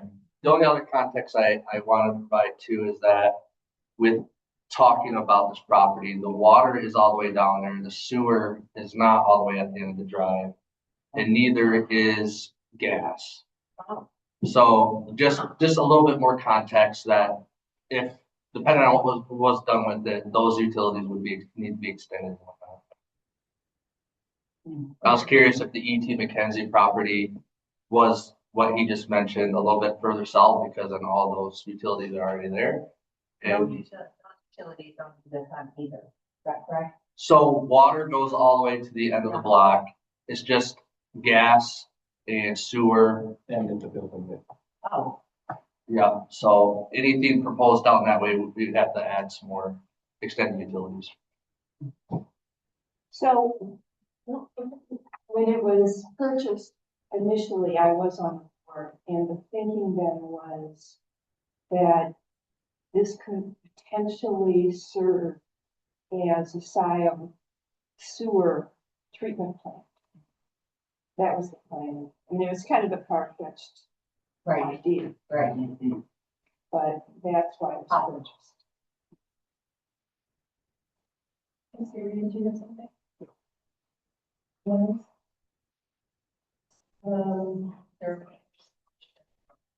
Do we need to have them?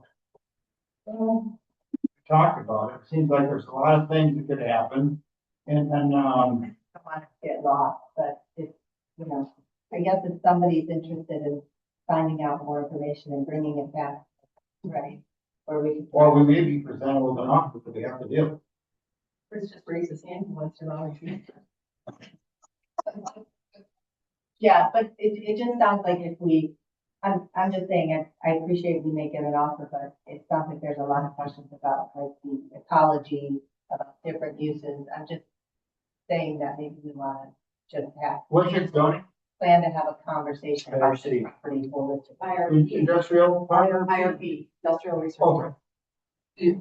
The other thing I was just curious too, because I think it matters is, did you let us know what the land was worth?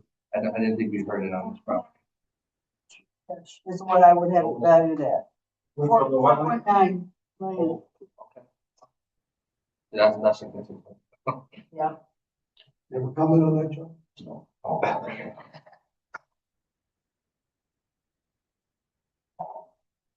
what we have it valued. That's what we have. That's what it would be true cash if I were to make it taxable. So half of that would be taxable, that is. With the word. I mean, I think we should have a future conversation with Clarence, right? I just don't want to be at the board table with just the offer, but no information about, you know, the prairie and all these other questions. Yeah. How about a motion to have our project manager look into details with the Parks Director. I could ask the person who, the company that's doing our ecological FQAs, if they might be able to add that to their list for general assessment and give their opinion on the quality and habitat. Do you think they could do that for minimal cost or within the Yeah, I contract? think so. Okay, great. Thank you. And then what were you gonna say about the project manager looking? Just, with, I guess, our parks, utilities. Attorney. Yeah, I'm general. Okay, we get all of it. And if that's, maybe later sounds like it's a lot. I guess some stats, if you project manager, first director.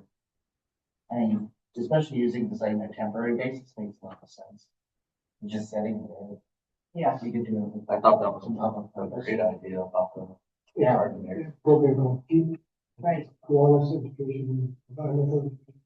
And I don't know about the soil condition for community gardens, but could be something you guys would look into and see if it's possible. It's also temporary enough. Great, that would be okay too. True. Okay. All right, I'll support that motion. You wanna take a vote? You're supporting the motion, okay. Yeah, let's do voice vote. Consistent. And then voice, I'm sorry, roll call. Oh, Frank? Yes. No? Yes. Reed? Riser? Just to have a reason to, yes, I believe. Congratulations. Yeah. Gable? Yes. Yeah. Motion adopted 7-0. Can I just talk about the player a little? Oh. Yeah, yeah, then your first, I guess, whatever it's called. So lamplighter, we have, I know that was originally came up, was gonna be developed at some point, to be, I am noting it is, R1, 240,000, 6.36 acres. Am I correct, Laura and Andrea, to understand that it's very unlikely to be developed? I'm not as familiar with that property. I was looking at the It's at floor. the end of a cul-de-sac. I mean, it's been Yeah. there forever and a day. I didn't really. Huh? Is Honey Creek? I think it doesn't. Maybe. It's like, Oh, I see. yeah.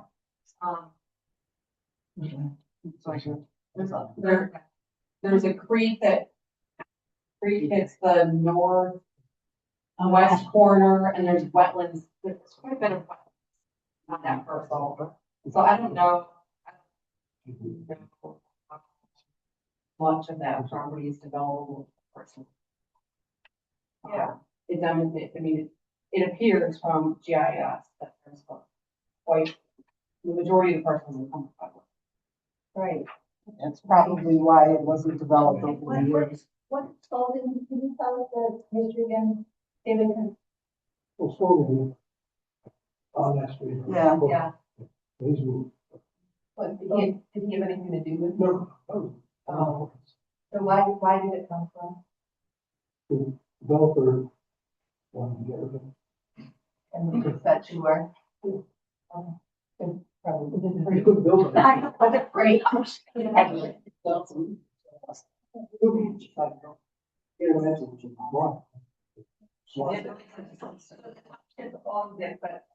it was given to us? Did we pay? I didn't do any research on this one. Let's see. I was just curious, walk that. Have you walked that? But 2 staff members did, and they said that in terms of invasives, it's in pretty good shape, and that it's mostly wetlands, and that it was hosting a lot of wetlands plants. Hydrophil. Would it be pretty accessible if people wanted to walk through there? It looks like there is some activity already going on. They couldn't necessarily tell if it was just like deer trails or human trails, but we could definitely build boardwalks if we were interested in making And would it. there need to be parking or just, it's at the end of the cul-de-sac?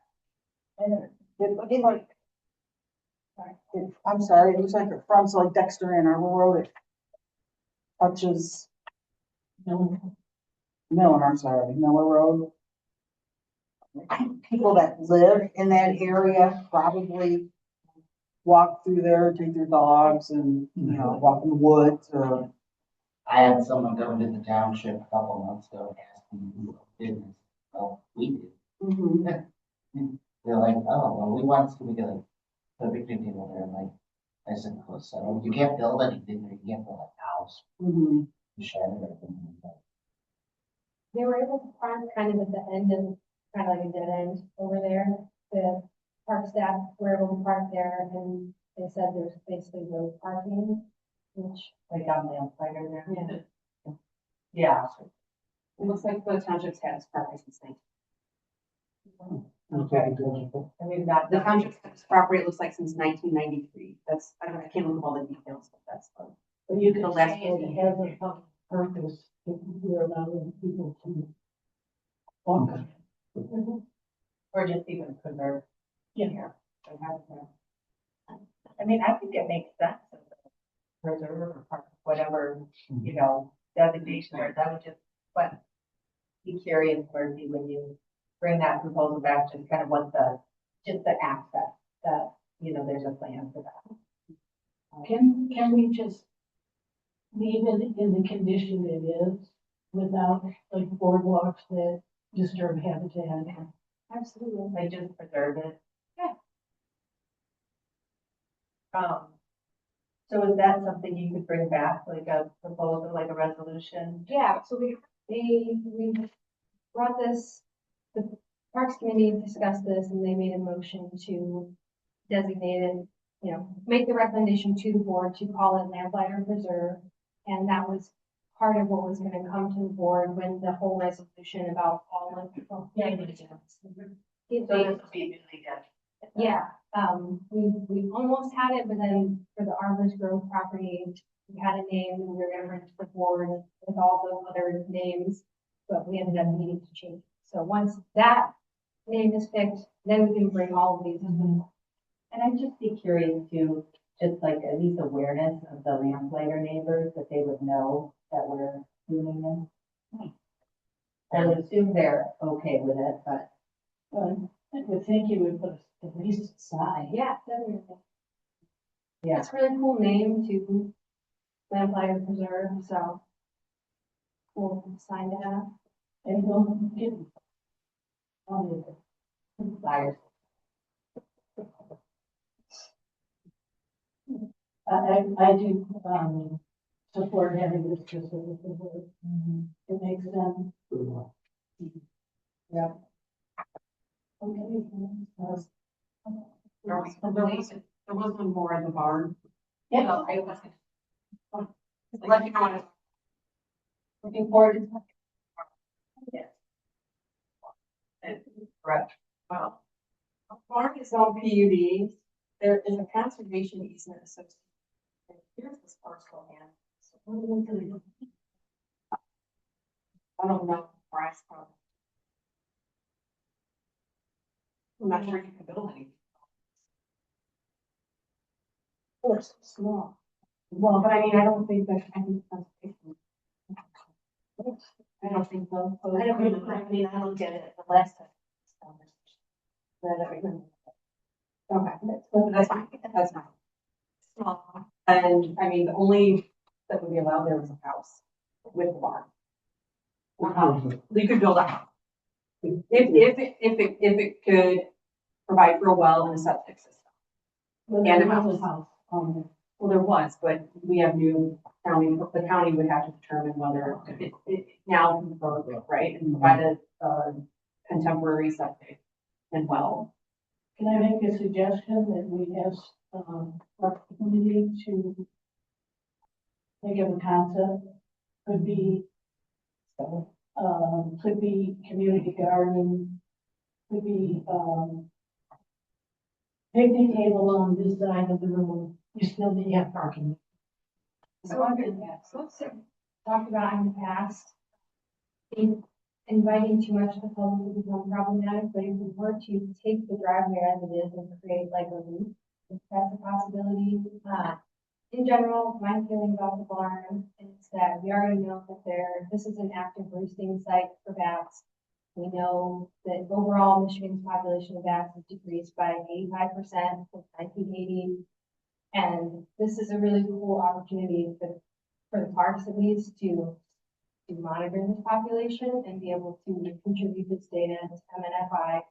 So that's my stake in it. I think it's a really cool just conservation opportunity.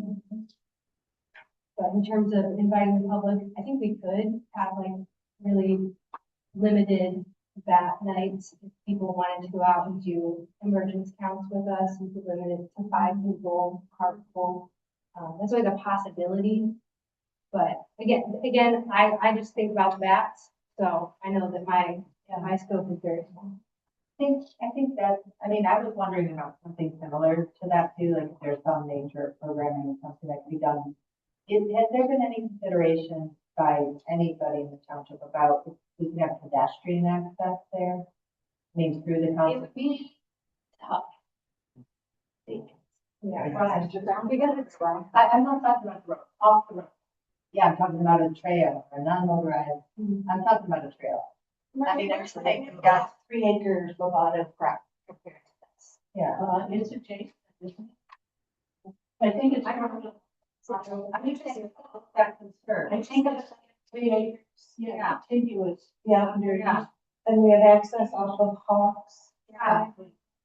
Yeah, that's what I was wondering about it, because and I don't know, but like, could we do some sort of walking path from, you know, that side road, Hawks? Yeah. Correct. Correct. Yeah, yeah, we have access.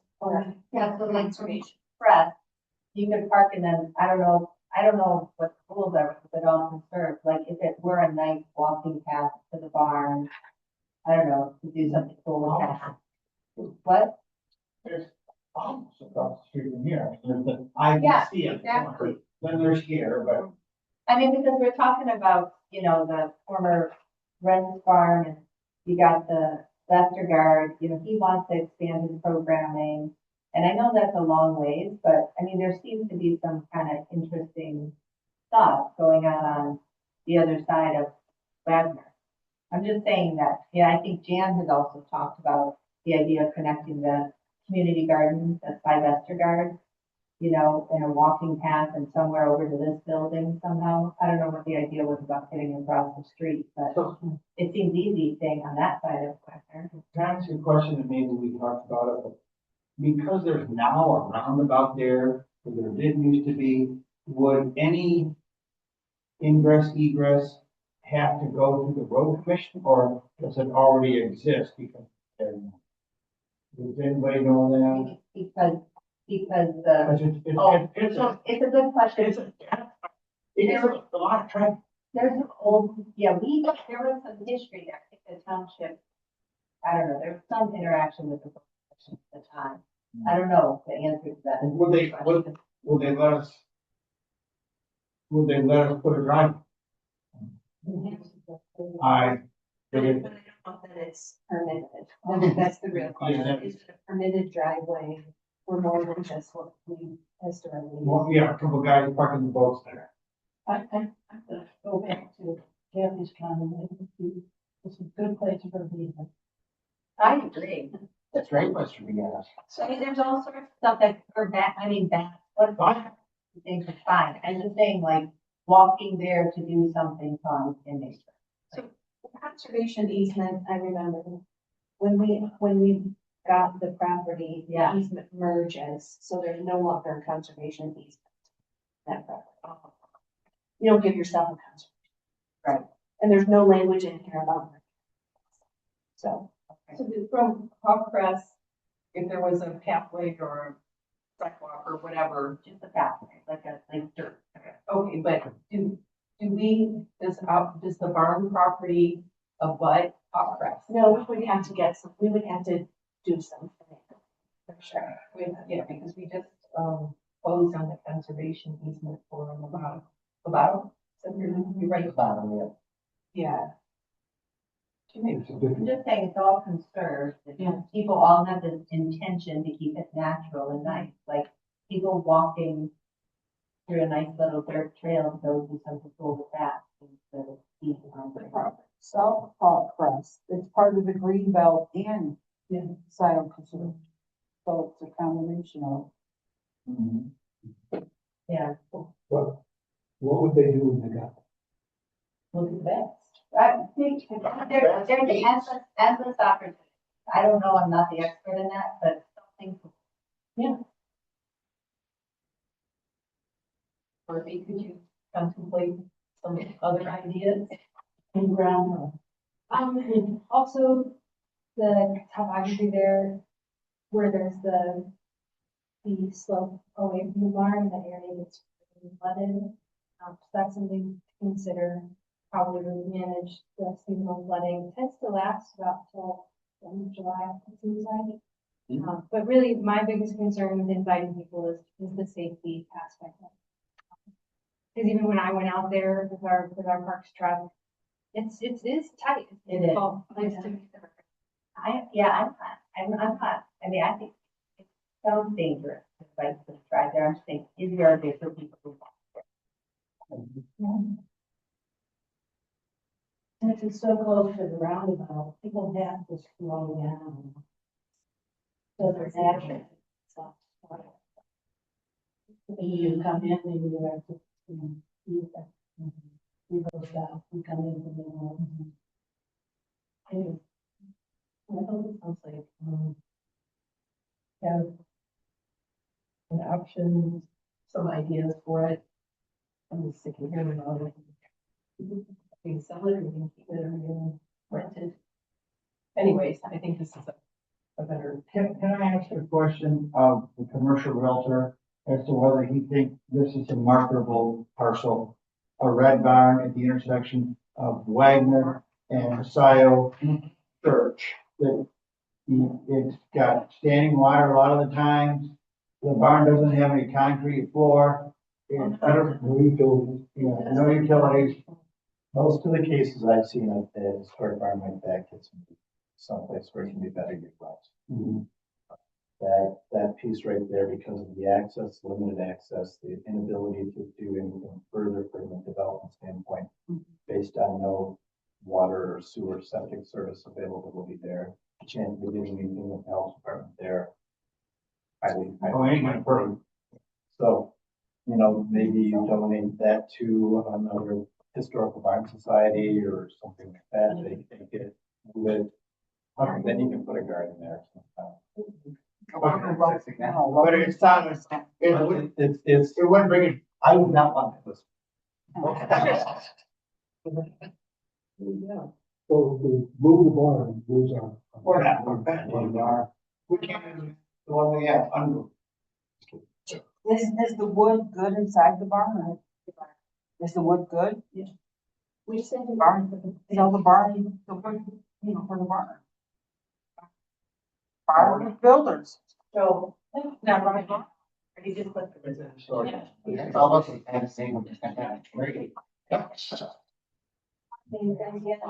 Having our director to kind of define some ideas, as about how to use them. Sure.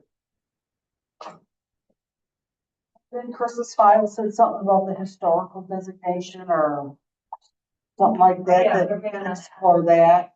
I mean, did you guys do that? What's the status of that, Brent? Did We that? inquired about that. I don't think it's an historic park. No. We would have to go through the application process. Oh, okay. What do we need to do that? It's right, it's like 100 and some odd years old. 1930, about 100 years old. It said it was So still we can put another 1930. plan. Voted by a year or something, In the lumber. something like that. So Historical. It's only. I think the reason that I'm looking at this is to preserve them. Structure.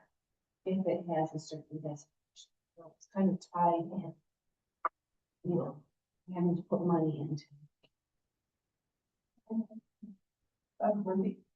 I was thinking about this back when there was a discussion about thing in, but, just in general, I don't know if there's an option or thought about leasing it to another group or having some other organization utilize it in terms of space, but, the group that was there before, I think demonstrated that there is totally a way for it to be a usable space while also preserving the bats, and both of them coexisting at the same time. So I think if there is an interest in using it for something else and leasing it, that both things can happen, in my opinion. Yeah, I mean, I think that's a good idea if there is a way we could kind of fairly put it out to, for lease, and see what we get. Why did we terminate the lease with the company?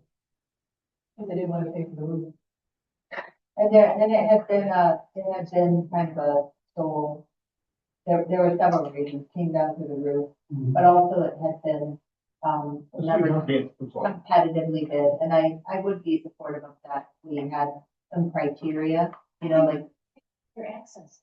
Yeah, I don't know if I want to invite maybe to use it. So It's dangerous. can we like at least make a motion, and I'm not making a motion, that in the interim, that our parks director be able to utilize it for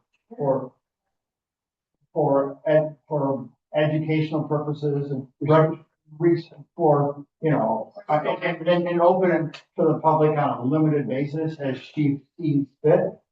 I would make that motion. Support. Did you write? Motion by Riser, support For the by. parks director be able to use the parcel, for parks and recreational, purposes on a limited, open to the public on a limited basis, in her, as she sees fit. And also for storage too. Okay. Whatever. Okay. So I'm gonna read this so that it's a little clear as I think, but on that. Motion that the parks director be able to utilize the Red Barn property for parks and recreational purposes, open to the public on a limited basis for storage. Yeah, yes. Yeah. That would be my motion, subject to your friendly. Yep, I'm supporting that. Okay. Can we do a vote? Right. So, sure, okay. All in favor, say aye. Aye. Opposed? Oh, none? Okay. Yes. Great, okay, good meeting. Oh, you're going to, because I have a couple of comments. Okay, oh, yeah, sure. A couple of things. I was totally surprised to see that our fire station is. I had no idea. That's what it says. 9. No, not this new one, the existing one. Most of it's one. Yeah, is it? Yeah. Big swamp. Yeah, the big one's Township Hall. Okay. Oh, I Down, it's all weeds. That's all. Okay, so another thing I was surprised to see was the amount of land for a water tower. Can we get a dog park, a community garden, something, can we use? We have access from Jackson Road. The property around the water. Yeah. Yeah. How many? 8.1. We have to think about security, but if the cameras and the fencing, There's fencing around. There's fencing around, yeah. Oh, there's. Yeah. Well, yeah. So when the president's here, they had birds around the water tower. But it's a long drive. Road and then the gate is needed. Can we ask a couple staff members to check it out? Okay. A lot of Possibility of some recreational use, if that's what you're getting at, right? Right, in the project plan, citizens expressed a desire Dog park.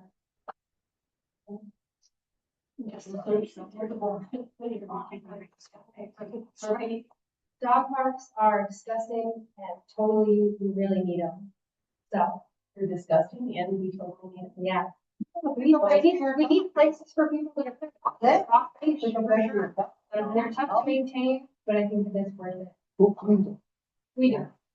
My mom was in an apartment. If make sure no, there's a park all the time. So, It's dog. can I, Wait. Yeah. can I give a plug? In our neighborhood, Meadowwoods and Ravines, there is a dog park on a parcel of land that has been open to the public. So we have a very large dog park in Harley and Scio Ridge, and it's adjacent to the freeway. It's got a little vestibule, so you put the dog in there, and there's another dog they meet or whatever. And it's quite a large dog park that's open to the public. So just, if you haven't, pardon? The street park. More, always a. Well, it's all that, nobody knows. We should Well, publicize it. it's owned by our subdivision. It's on our land, but it's open to the public. It's public. We should, no, quite seriously, maybe we could like, you know, or listen it on our website or something, like, I don't know.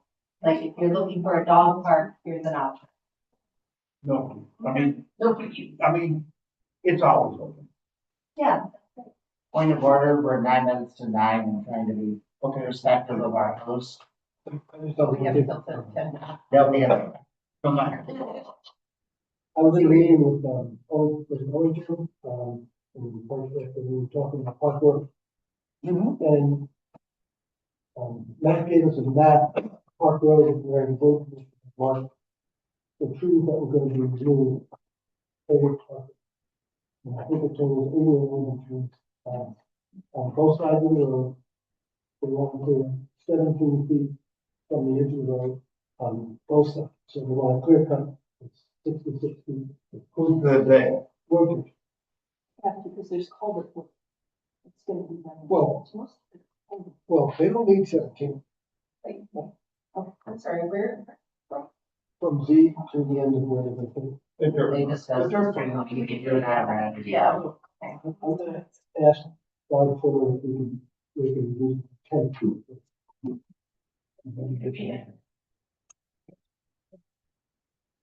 Little bit of leasing plan.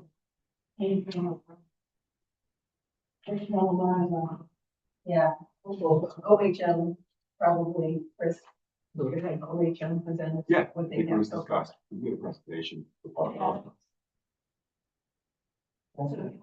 Yeah. That's good. Is there anything more about plan?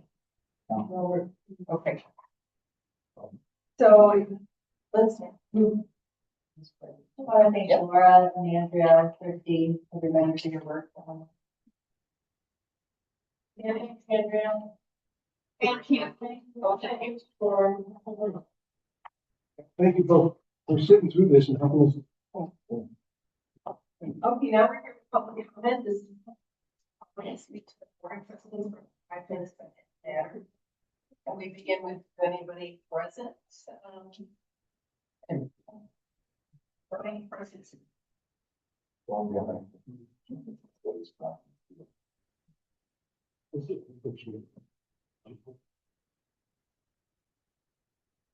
All right, let's see if there's anybody online. Is there anybody online that wants to speak at public comment? Please raise your Zoom hand. No hands. How many people do we have on? 6. Do we have more earlier? No, I didn't count earlier, but Let's do adjourn. Well, I'm assuming there's no board member responding to. Adjournment. Board. 8:54. All in favor, say aye. Thank you.